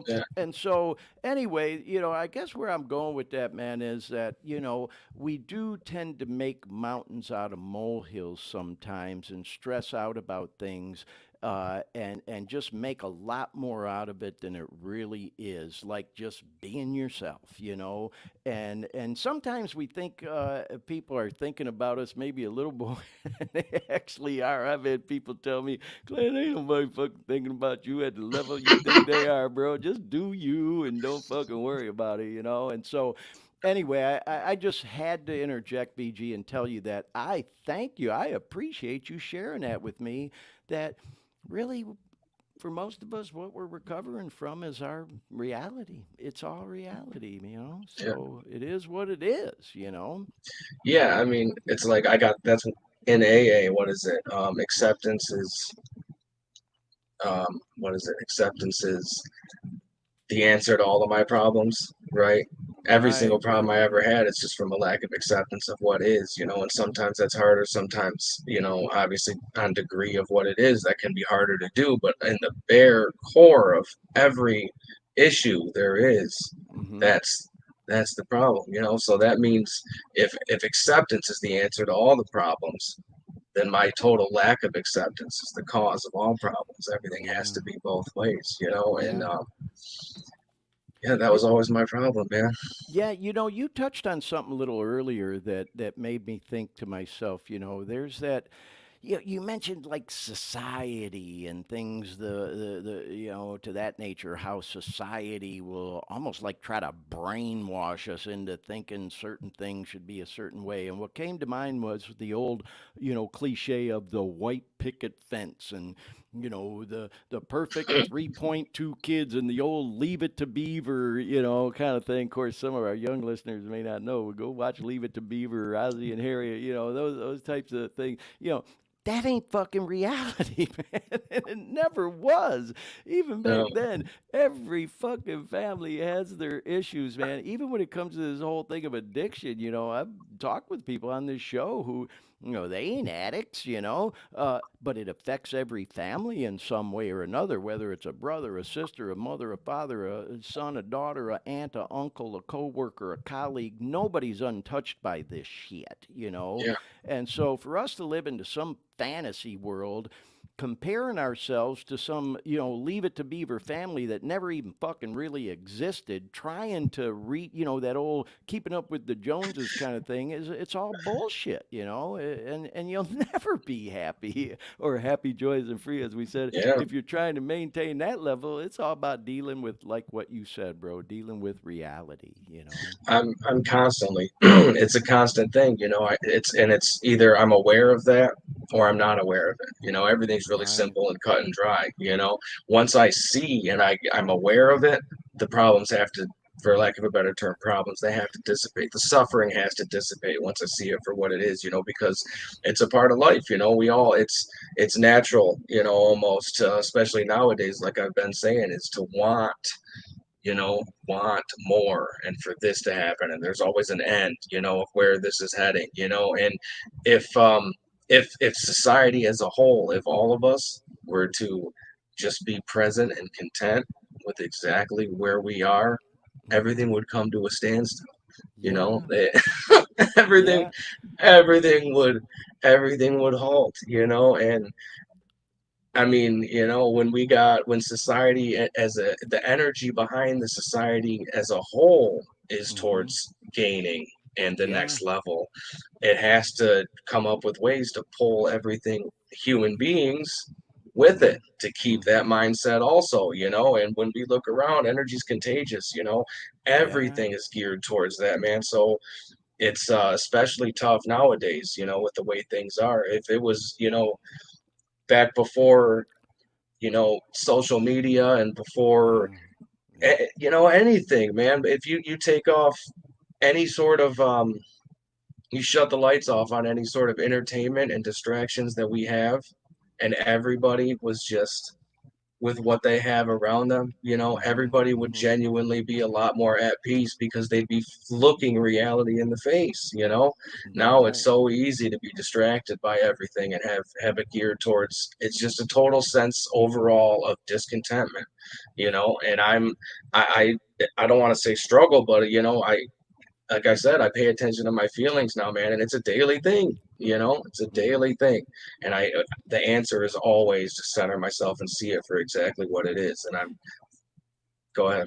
Well, no, I was going to say I agree with what you're saying. I'll also say for me, BG, and I know for a lot of others, we've talked about it on this program, that sometimes, because I totally agree with you, bro, sometimes I just got to be centered, alone, in silence, in meditation with myself. It's not easy to do sometimes because we are so used to those distractions in our society, like you alluded to. Now, you know, social media, radio, TV, everything. You know, there was a time when all that shit didn't exist. Where I was going with that is we've talked about this on this show many times. There are also what I'll call healthy distractions. And we've talked about it in depth on this show. One of them is music.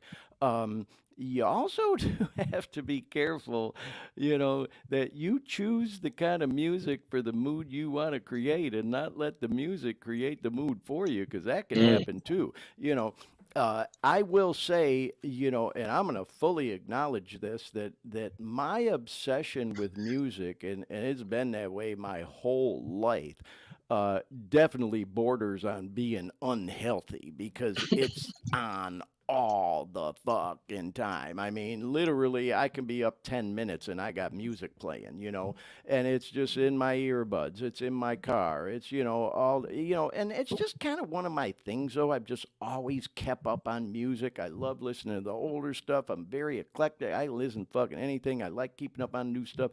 I talk with my kids about music, friends, you know, you get the idea.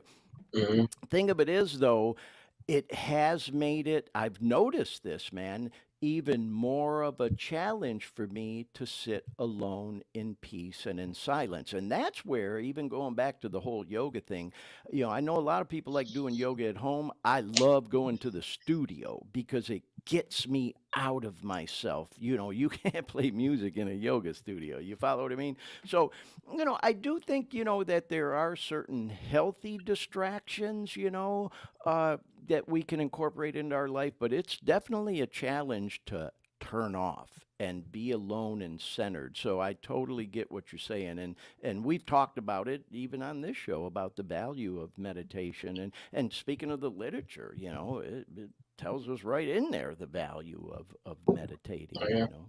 Hmm. Quiet moments of meditation. We get in touch with the God within us. Step. Yeah.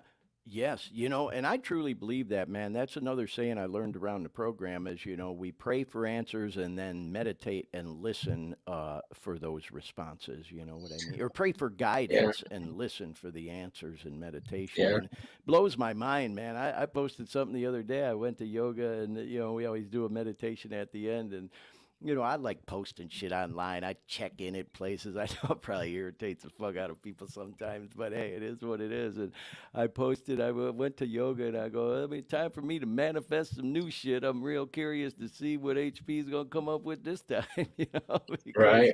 that's where I'm at in my life now, bro. I try to live in the spirit And I just sometimes things that happen to me in my life blow my mind, and I just feel like, God damn, man, what's gonna happen next? You know, what's God got in mind for my crazy ass now? You Yeah. know? Yeah, man. And there's always so much, there's always so much extra around it, but that's the core of it all, right? Is are you enjoying Yeah, right right. now? Yes, You yes, know, yes. Uh-huh. there's really not much. That's the simplicity of all of it. Is are we enjoying Mm-hmm. and content with right now? Yes. Anything outside of that is noise and extra. You know what I mean? If you really want to see it for what it really is when we break it down, are we enjoying right now? Yes. That's what it comes down to. Yep. Well, hey, BG, if I may, man, let me ask you this. You can go however far or little into this you feel comfortable with or may want to. One of the, well, really, a couple of the topics that we exchanged messages on that I've mentioned our enlightenment and spirituality. So we talked a little bit about, drugs, addiction, recovery, and being in the present moment and all. What is your journey with enlightenment and spirituality been on this recovery path? And I'd like to elaborate just a little bit before we hear your answer because I've shared openly on this program, I know that for some people, and I know this to be true because I've had conversations with them about it, and I know to a certain extent it included me. When they first come around the programs, or maybe they don't come around them because they hear this, that there's this whole God thing, and it freaks people out when they come into a 12-step meeting, and it's like, oh God, here come the holy rollers, gonna start praying over me and all that other Mm. shit. And nothing against all that. I don't say that in a disrespectful way to anybody who's a very spiritual, religious person. I'm just saying that, for people when they come in and their mind's still all fucked up on the dope and shit, they just want to get clean, man. They just want to have a little peace in their life. Maybe, fix their family life, fix their job. Maybe it's legal problems or whatever. And man, their mind just ain't in a place for that. Some people are, and they have this burning bush and, oh, God save me and all that stuff. And that's great. My experience has been that for most people, it's a process and can take a very long time. So, I guess with all that said, my question to you, BG, is when you came into the rooms and you started getting clean and all, what was your journey like with that? I mean, did you already kind of have some good, strong, solid foundation of spirituality in your life, or is that something you had a challenge with, or, what was your journey like with all that? Yeah, no, I had the complete opposite of of a strong sound understanding Yeah, of like most of us, of yeah. of any of that. Yeah, I was completely self obsessed and consumed and suffering everything about life, and yeah, it says right in the basic text, our concept, that's a huge word, our concept of God comes not from dogma, right? And there's Yeah. there's no place, and it's not me that this is speaking on the concept even of this program as it relates to life as a whole. There's no Mm-hmm. space in this program for organized religion, and Right, right. it very much so drills that in if you read the literature, Yeah, and absolutely. it's that tripped me up for a long time, man. My whole dad's side of the family was the complete opposite. Everyone used, none of them are left anymore. And Mm-hmm. my whole mom's side of the family, the answer to everything was Christianity, man. And I'm not Mm. here to talk bad about anything, man. But it was always the thing with religion, in my opinion, not opinion, but from my seat of how I see things and my Yeah. the awareness that I've gathered anyway. It kept me separate from the source. You know what I mean? So Oh it yeah, was I do. again, it was still geared same. It's all the same. It was same thing with, as I've been saying. The next level thing. It's always ahead. It's always something outside of myself I'm relying on. And Mm-hmm.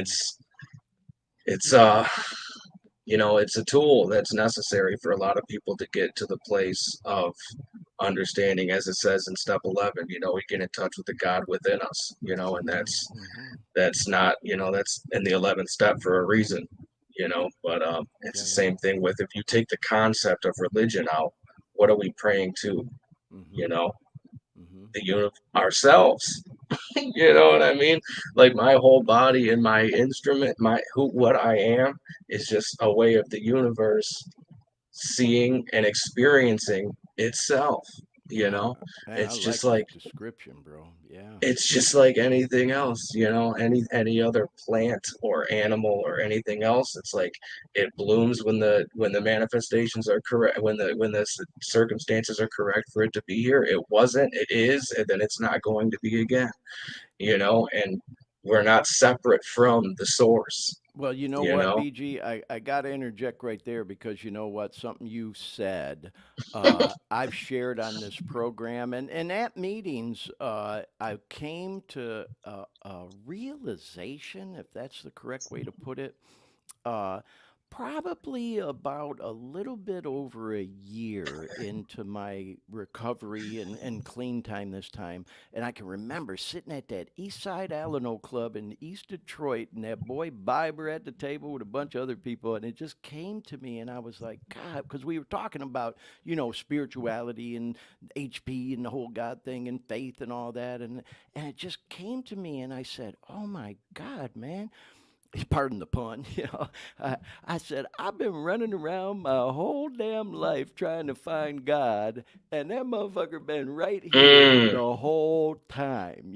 And by the way, I don't say that in a disrespectful way to any normies watching. You go to an NAAA fucking A meeting, you will hear people say it that way all the time. Man, that God motherfucker right here, it's like we don't mean it disrespectfully. It's just we use very colorful language, let's say, around the program, man. For anybody with them virgin ears, you know what I mean? yeah. We don't sugarcoat shit on this program either, and that's why we put that disclaimer there on the front end. But it's true, bro. I totally get what you just said. I feel like, and I'll say this, BG, and I'm so glad we're talking about this, man, because this is one of my favorite things to talk about. Boy, that boy Shebang will tell you, we've had long, deep conversations, about this kind of stuff, and I have with other people in the program. I love talking about spirituality and enlightenment and stuff, and it's like, there was a time in my life when, and it still creeps back up in there every once in a while, where I will feel pompous saying that God is in me, or Mm, I've been looking around my whole life for him and he's been right here the whole time, or say that God is working in my life. Like, like who the fuck am I? What makes me so fucking special that God is working in my life? But meanwhile, you got all this fucking tragedy going on around the world. The poor 6-year-old girl crossing the street chasing a ball gets killed by a car. The rapes, the murders, the wars, the whatever. Pick your fucking tragedy. And meanwhile, me, this crazy, stupid, fucked up fucking dope fiend, God saved my ass.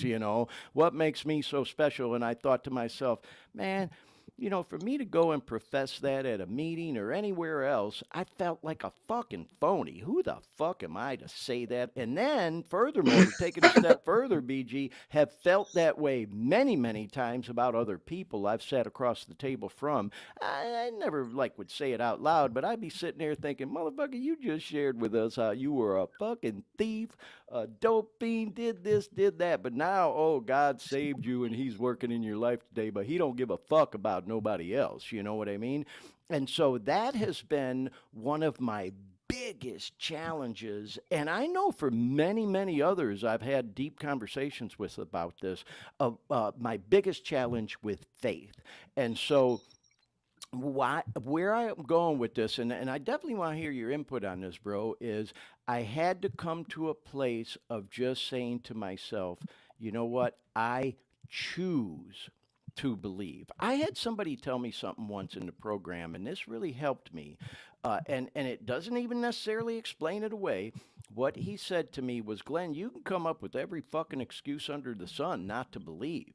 Even that boy Brian, who I know you know, he told me once, Glenn, you got to quit trying to intellectualize this shit. You can't do it. Get the fuck out of your own way, man. You're your own worst enemy on this shit. You can't think your way through this. These are answers that none of us will ever really know. Hopefully, if we live our life right or whatever, we might get the answers on the other side if there is another side. But the point I'm making, the way I got past feeling like a phony is by saying I choose to believe. And then, like I was alluding to with all those tragedies, I had a guy say to me, Glenn, when it comes to your faith, just remember none of that shit had anything to do with you. Okay? You don't know what that was all about.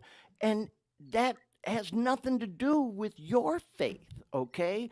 And so again, that almost might sound like an excuse or a cop out or whatever. When I really internalized it, I had to say to myself, well, he's right. It doesn't really have anything to do with me personally in my journey in my faith. So to get past that feeling of feeling like I said, like a phony, to say God is right here and he's working in my life and all that, I just say I choose to believe. And my faith is actually quite strong right now, BG. It fluctuates, I think, like anybody in life, at up and down at different times of my life, depending on my mental health, my physical health, my fatigue level, whatever the fuck, my level of working on myself.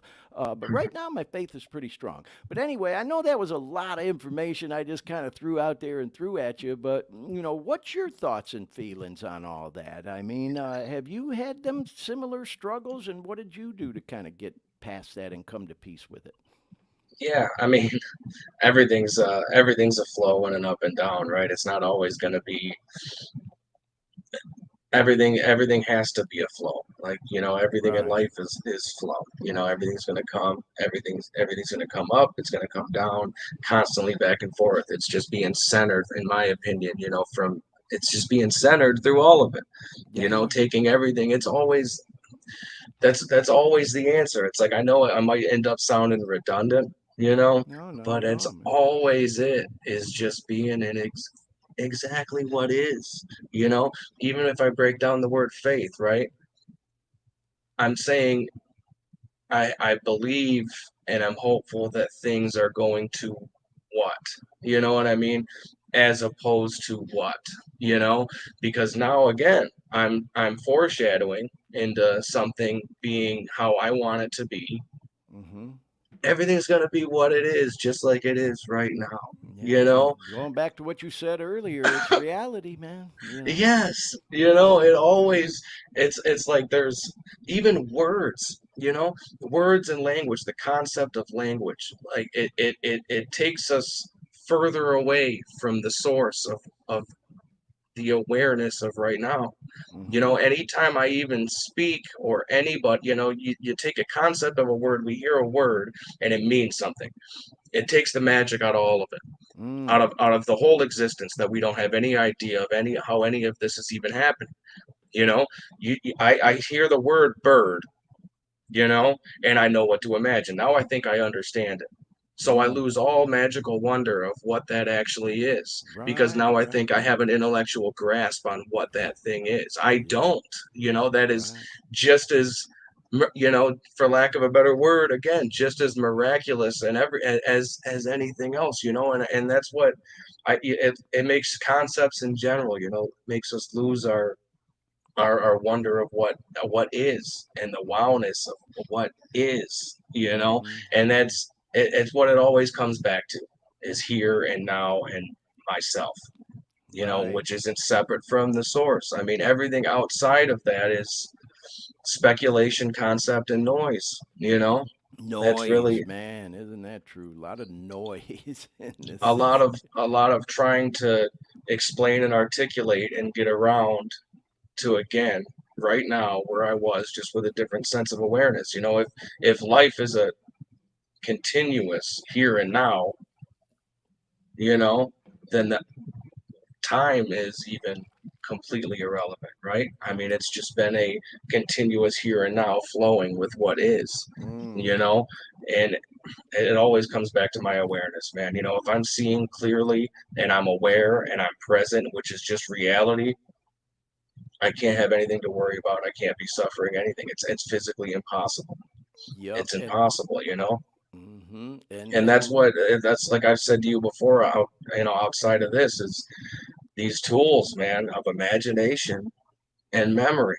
And if we yeah. don't, you know, me, I'll speak from experience, not knowing how to use those or being even aware of what those are will wreak havoc on my present Yep. without me even knowing it, you know. Hmm. And that's what separates us, our level of consciousness, from other things, you know, is this imagination and this memory, man. And they're incredible tools if I can use them right. If not, they're going to use me, you know, Yep. and they're going to dictate how I feel and what I'm experiencing inward. If I'm not taking my inward, you know, and using those tools to reflect and dictate the outcome, you know, outside of me, then they're going to work opposite and they're going to run me internally. Wow, bro.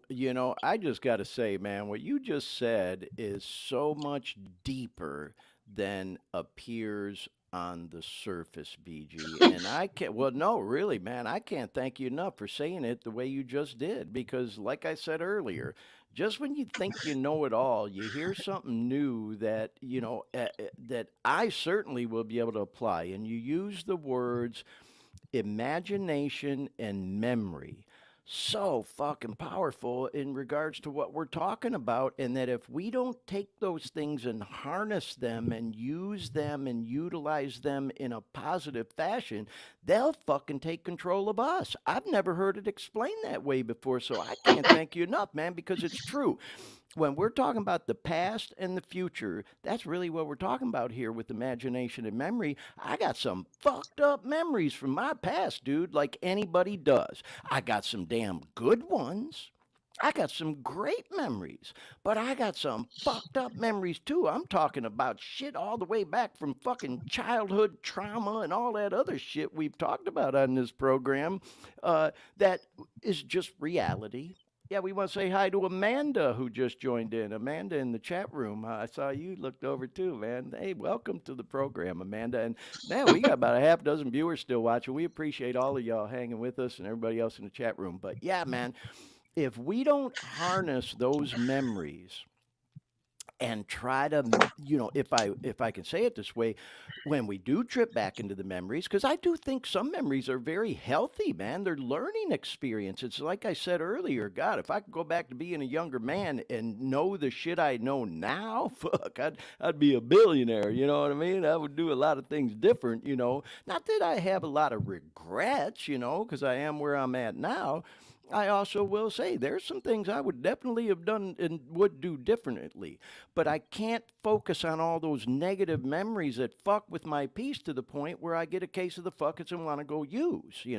And then, like you said, man, my imagination, if I let that fucker run wild and start thinking about the future, now I'm filled with anxiety. Oh God, what if this Mm, happens or what if that happens? And like I said earlier, I had a boy tell me, God damn, Glenn, you stressing about shit that may never even happen, man. If it does, you stress yourself out about it twice.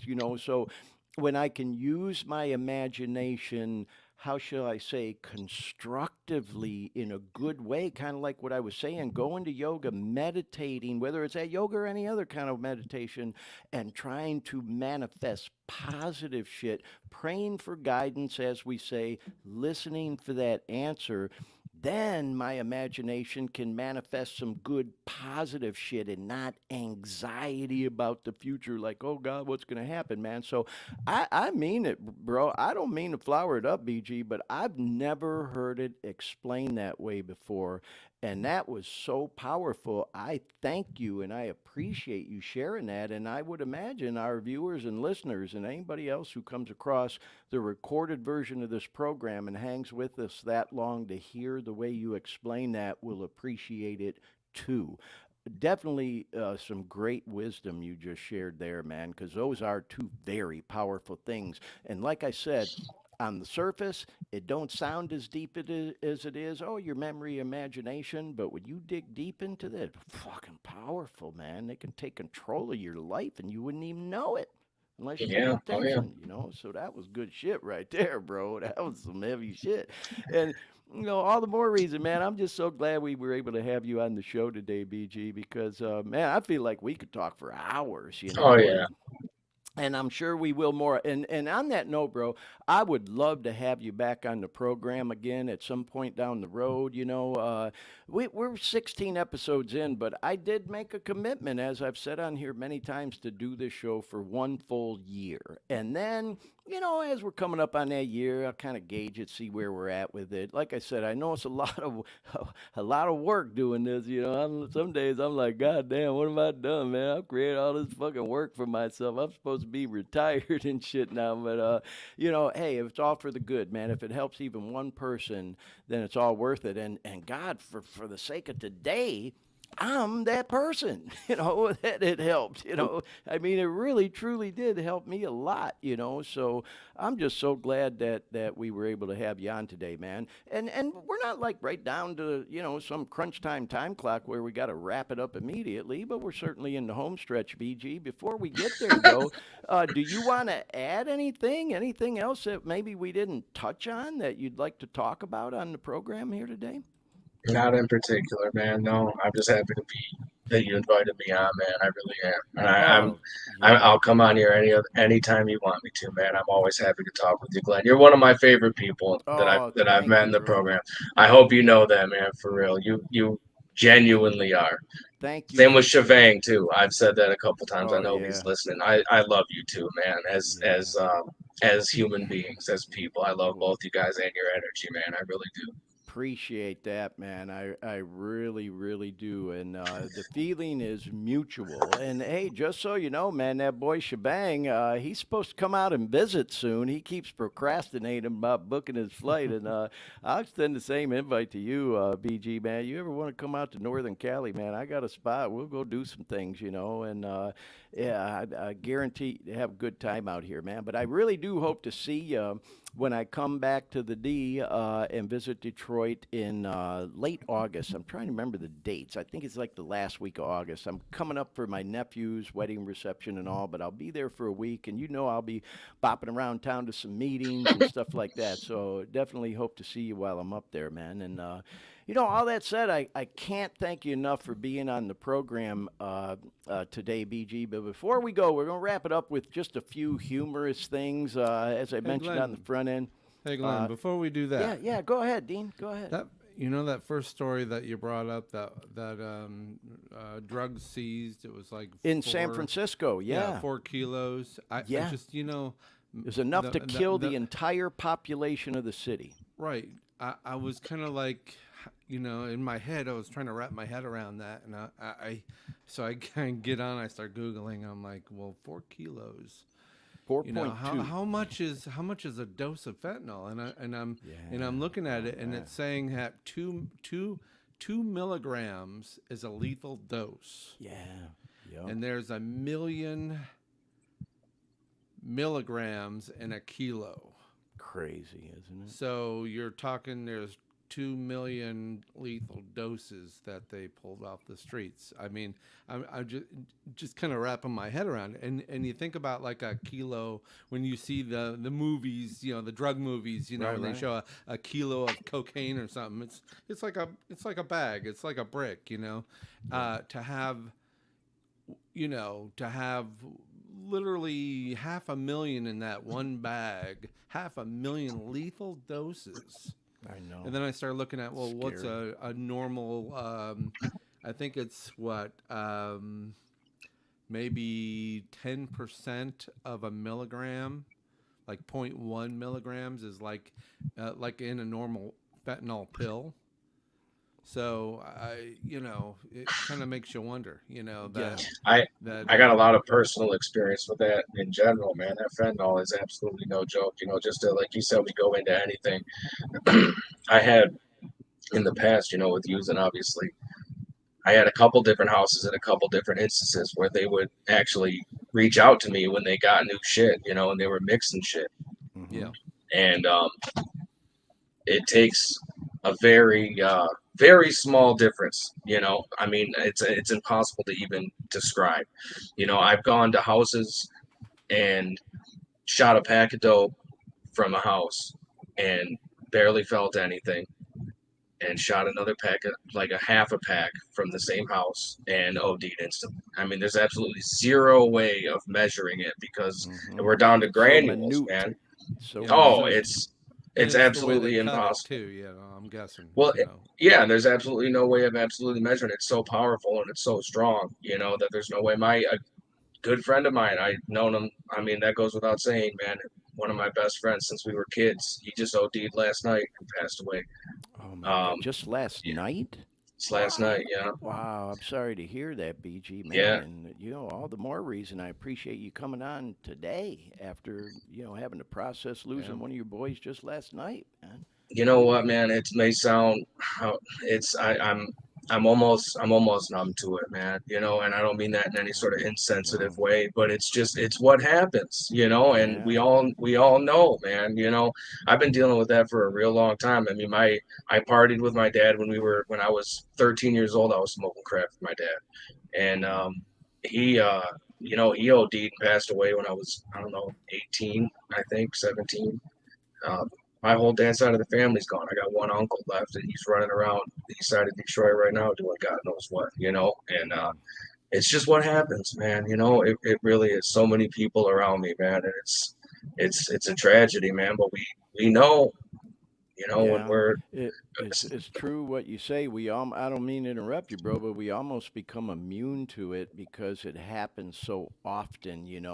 I'll share this real quick story, and I'm sure you've heard this before, BG and Dean. I know you've heard me say it on this program before.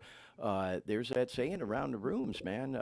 If you're going to choose to stay around NAAA or whatever program you want to decide you want to stay around, ought to buy yourself a nice suit because you're going to need it. You'll probably be going to a lot of funerals. And then they say, and if you don't fucking stay clean, we might just end up having to use that suit for you.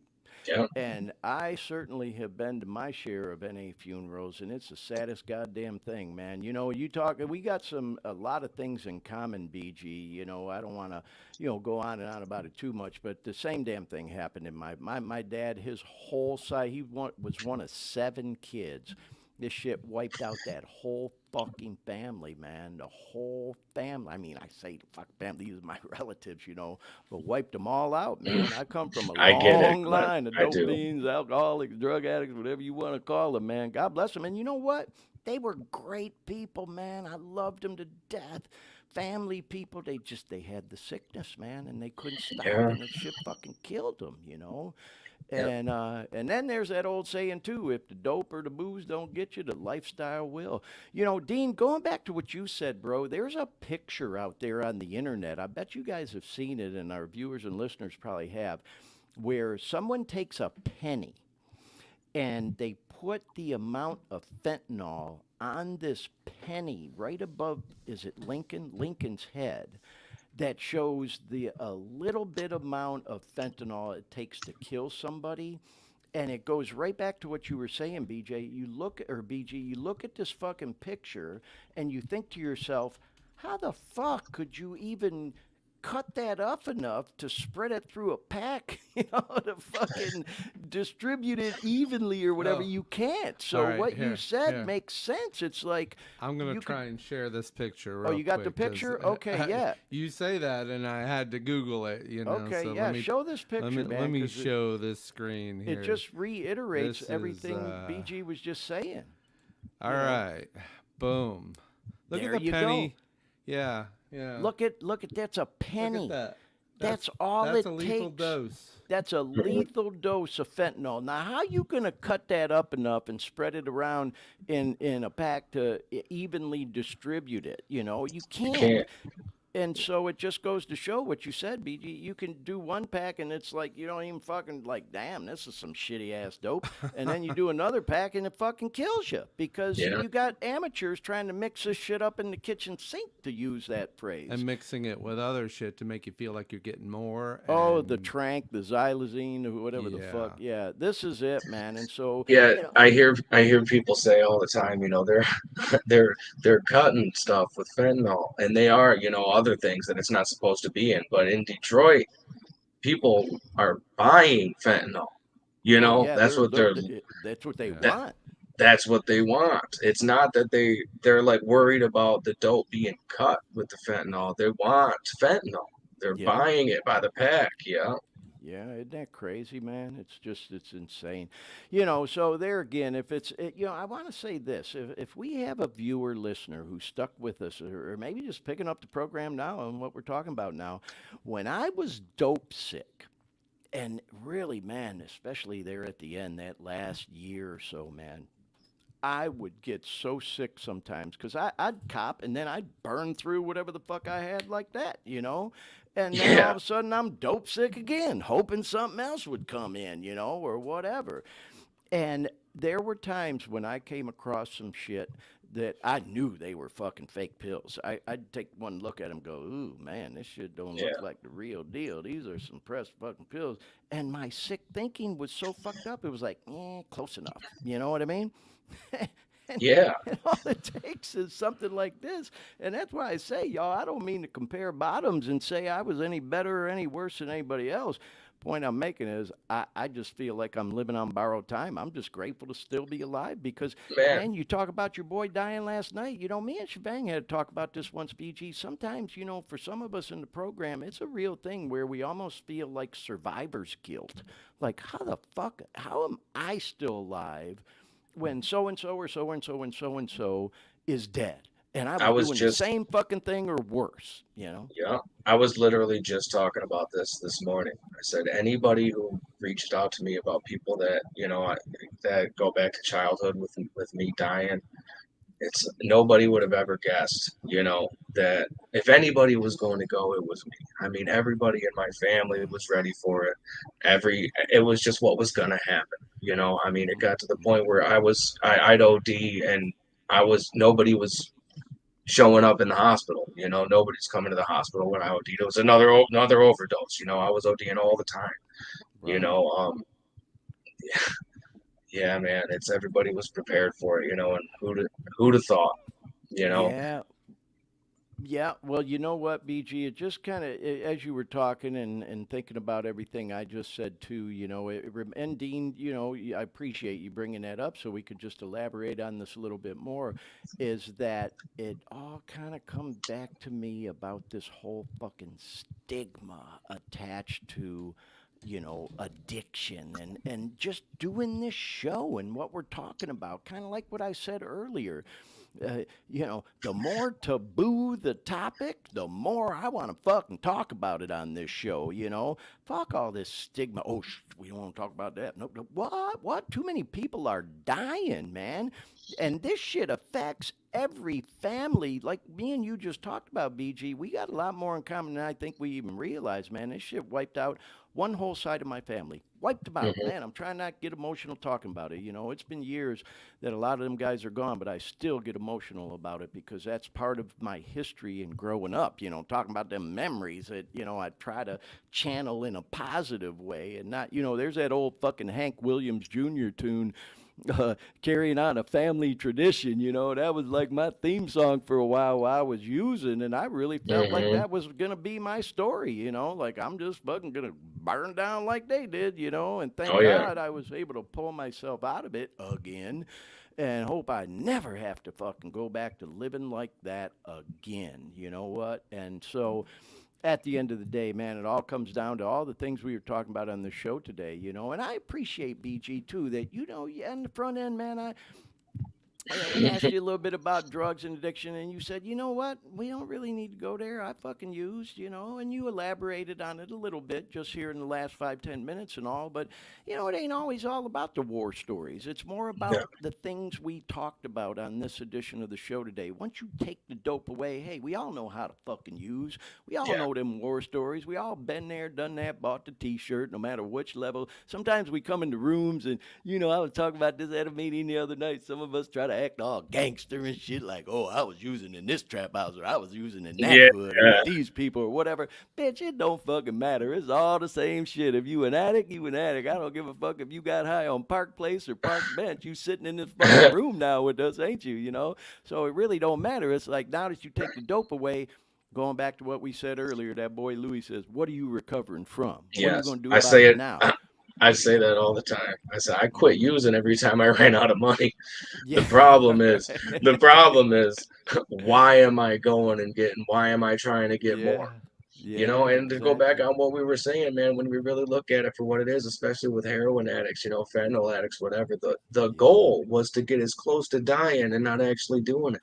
If you Yeah. really Isn't look that at it, crazy? when in the height of my using, as how much I was suffering normal life, and how much I wanted an escape, it says in there, oblivion is preferable, and that's the deepest part of Yep. it. I would have rather been sawhorsed, standing up with my forehead on the ground, nodded out, Hmm. than actually facing normal life. And that was the goal. It's like Yep. being on this side of it now and looking at it, that's what it was. It's like I'm trying Hmm. to, every single pack of dope I shot, I was trying to get as close to actually dying as Yep. possible without actually going there. And that's absolutely insane, Yep. it's insane. And Well, like you said, what am I recovering from? you You mentioned know? that word in the basic text, oblivion. Whew, what a powerful word that is, man. And yeah, that's unfortunately what we're all trying to get to when we're caught up in active addiction is how far can I go without going all the way? And man, there's that one tune. What's that Van Halen tune? I always think about it when I hear that lyric.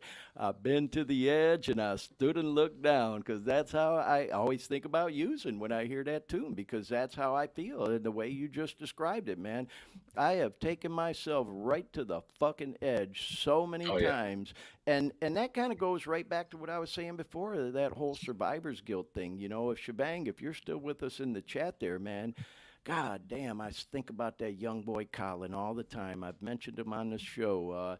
There's this young guy, BG, that sat right next to me over at that Eastside Alano Club meeting in East Detroit, a couple of years ago now, it's probably been. And man, he just reminded me so much of myself when I was that age because, he was a younger guy in his 20s struggling, trying to get back on track. And a couple days later, I was at the same meeting and they told me he died. He went back out, OD'd on, fucking fentanyl laced dope and died. And I think about him all the time, man. And so Yeah. it's like, God damn, like we say in the program, man, in the rooms, but for the grace of God, there go I. You know what I mean? Could have been me just as easy. And so, just like Simple I said, decision. yeah, and it's just like I said, going back to the beginning of this program, yeah, self conscious when you first start doing a program like this, putting yourself out there. When I first talked to Dean about doing this show, he's like, all right, Glenn, but I hope you know once you ring that bell, man, there ain't no taking it back. And, I had to really sit with myself, talk about meditation, and really say, okay, man, once I do this, that's it. You know, but when I think about these young guys like Colin and your boy last night, man, that's a fucking powerful message just right there, telling us here you are on the show today and confiding in us and share with us you lost one of your boys just as recent as last night to an OD. That takes all any reservations, self consciousness, or whatever a way like that for me doing this show, man. Like I said, if we can help even one fucking person by talking about this openly and just sharing and hopefully being some kind of inspiration to anybody who's trying to get through it. Or I'll also say, BG, we have a lot of viewers and listeners I hear from all the time. I get DMs and messages all the time of people who are like you and I, who are very active in the program. I know we got people in the chat today who got quite a bit of clean time who appreciate what we're doing here and what we talk about. And so, again, man, I can't thank you enough for being with us today. And Dean, thank you again for bringing that up, man. Because yeah, man, this fentanyl thing, it ain't no joke. And I don't mean to keep going on and on about it, you guys, but I will say I mention it on this program a lot that this fucking opioid epidemic, it's been around for a long time, man. This ain't, nothing that's getting any better. A lot of people sometimes they think it's getting better, it's kind of falling on the back burner or whatever, but it's getting worse. It's not getting better. It No. keeps getting worse. Like I just showed earlier, that news story for the month of May, the city of San Fran had their highest fentanyl OD rate ever. ever on the in the history, of tracking this kind of shit. So I'm glad to see there's things going on, programs like what we talked about in the news. They have crackdowns on certain areas. They got to do something. This innovative program in Detroit where they're doing these mobile intervention units. That's good, I think. And I'm just glad there's stuff going on like that. But again, going back to us, even with this show, man, if this show is little, just one fucking podcast out there on the internet, but if we can get through to even one person, it's all worth it. And I certainly think we talked about some things on the program today that can be of help and inspiration to anybody who might be struggling or just trying to continue to live clean and sober. So, BG, thank you again for being on the show with us today. Anything else you want to add, bro, before we wrap up? Well, sir, I think we just about covered everything, man. Just for We anybody did. still struggling, like you said, man, it's you got to give it a shot. You got to give it a shot. I Yeah.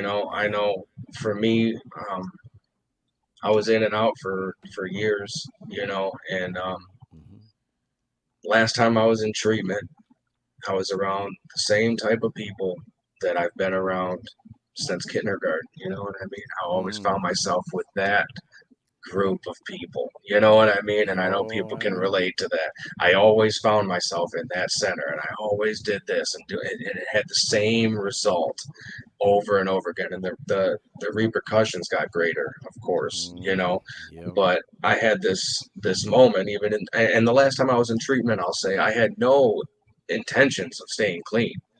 I was in there because I had, a few charges in a couple different places. And, Hmm. I knew what to do. I got a history of drug abuse. I got a history in the courts. But of course, it's like I'm struggling. I'm trying, let me get my stuff together a little bit. I'm sorry. I'm in treatment, blah, blah, blah. Try to minimize the consequences as much as possible and then go out again. Sure. And, Yeah. I genuinely told myself I'm going to stay clean for a year no matter what. And if the juice isn't worth the squeeze, I can always go back to using. Yeah. That is always going to be an option. Because, like I said a minute ago, it's a simple decision in the present. What am I Yeah. going? It's a simple decision. That's all it is. Yeah. We're that far away. It's one decision that we are responsible for, just like everything else. Hmm. And Hmm. told myself I was going to stay clean for a year. No matter how I felt, no matter And what, see if and it was see worth what it. happened. See if it was Yep. worth it. I like that. Yeah. Somewhere along the lines of about 6 months, I started getting a little bit of clarity, and it's like, okay, now I'm starting to get how this is different than just feeling like I felt in those first 3 months because I couldn't get past that, Hmm. ever in the Hmm. past. Yeah. And I started to get some natural self-awareness and some insight. I didn't know that's what was going on, but that's what was happening. Mm. And Natural process. Yeah. yeah, for sure, man. So for anybody out there that's back and forth, in and out, can't struggle to get a day or can't struggle to get any more than 90 days, because I'm coming up on 3 years now, and it's my first 6 month key tag ever. Right. I've Right. never gotten to 6 months before. I got drawers full of white ones, orange ones, green ones, but Hmm. could never get any further than that, Right. That's what it took, man, was just being patient. Yeah. Well, you know what? I want to interject again, BG, because those of us who've been around the block, we know exactly what you're talking about. For those who maybe aren't familiar with, 12-step programs, NAAA, whatever the case may be, as you accumulate certain increments of time being drug free or off the bottle or whatever it is, in NA, they have these key tags that are pretty cool. Like if you come in the room and, you're new, they'll say, "Hey, we'd like to welcome you," with a hug and a key tag. And, they got this little white key tag. It says, it's got the NA logo on one side and welcome just for the day on the other side. And a lot of people, having something symbolic, and something tangible like that is kind of cool.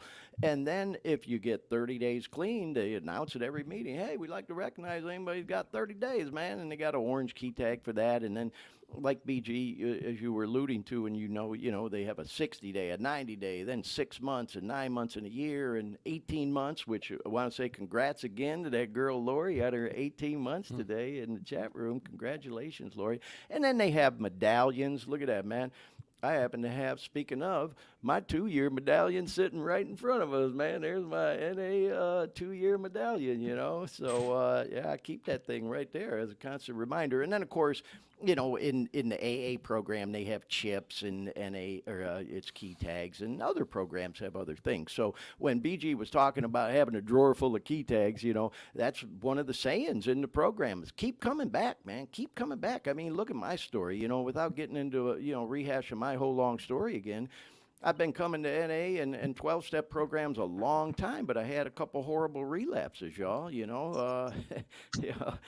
I wish I could tell you I stayed clean since the first time I came in the room, but the reality and the fact of the matter is that's not how it works for most people.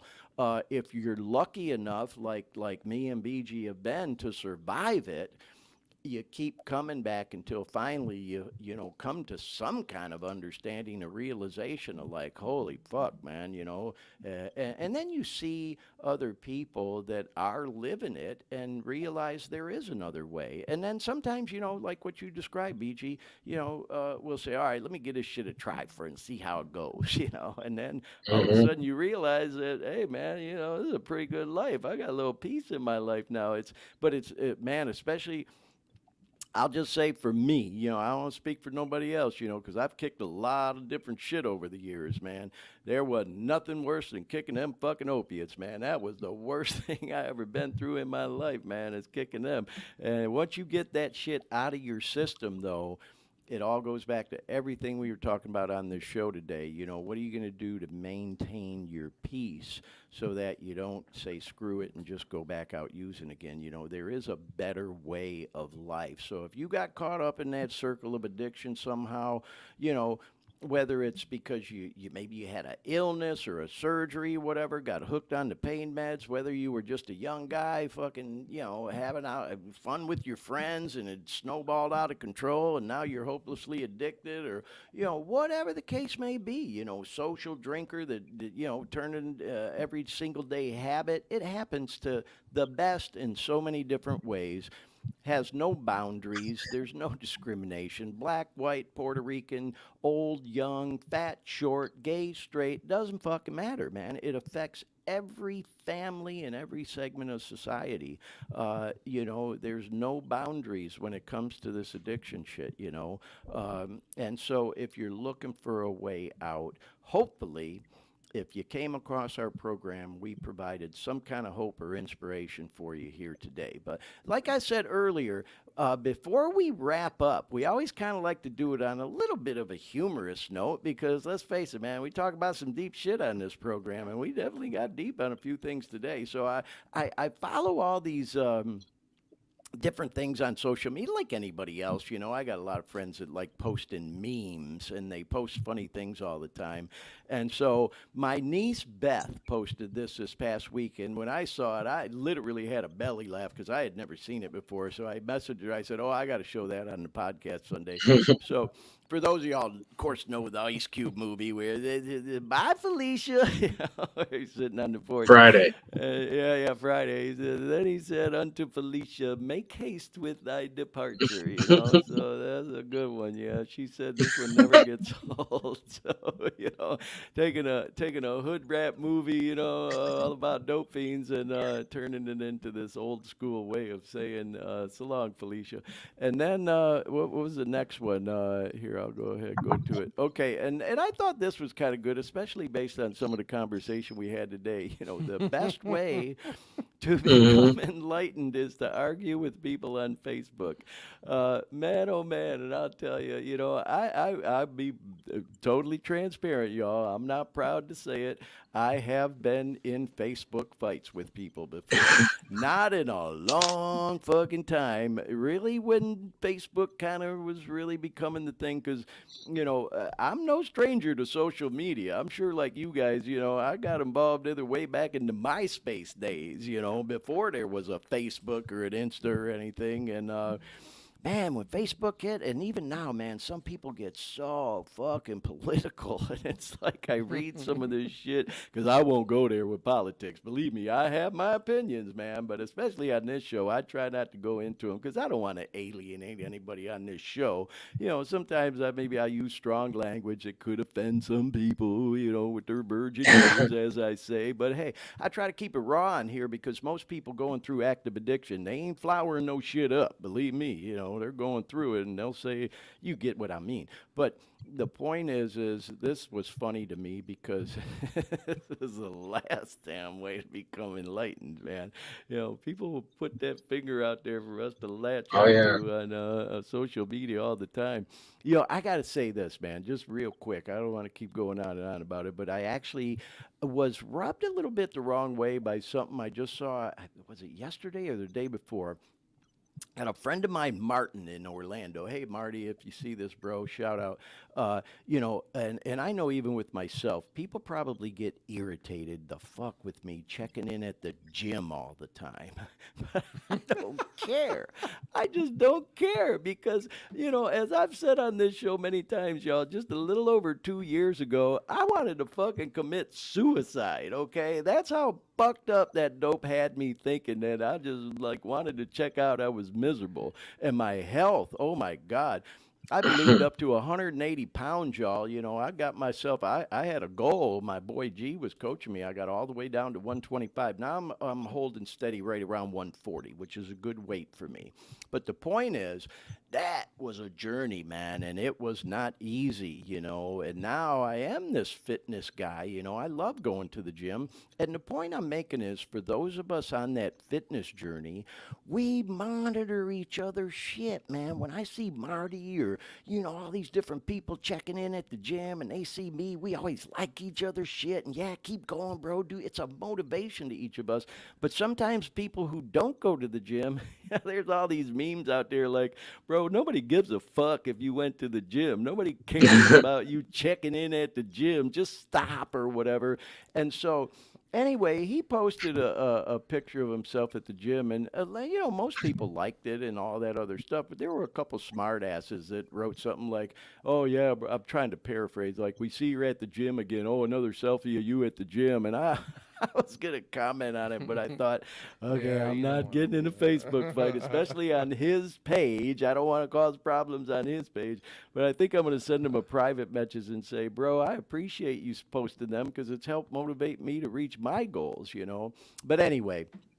I kind of went off on a little tangent there, but I just thought this was kind of funny because, yeah, man, it's hard on social media. You talked about this a little bit earlier, even, BG, that, all these distractions, and you mentioned social media specifically, not only are they distractions, but boy, they can sure fuck with our peace if we let them, because people do post opinions on things that we're not necessarily always going to agree with. And man, sometimes it's so easy for us to want to lash back out at people. And, I was told once, Glenn, if somebody rubs you the wrong way, one of the best responses is to just say either to them or to myself, like, well, aren't you interesting? you know? And so, hey, man, everybody's got another opinion. So, anyway, enough about that one. Then, I thought y'all would get a kick out of this with my fucking talking ass. If I am ever murdered, please take comfort in knowing that I ran my mouth until the bitter end, which I did do again on this show today. And I really appreciate y'all's patience with me when I do go off on these little tangents. But like I said, man, right at the beginning of the show, that's what the show's all about, and all the topics that we Absolutely. talk about on here. I'm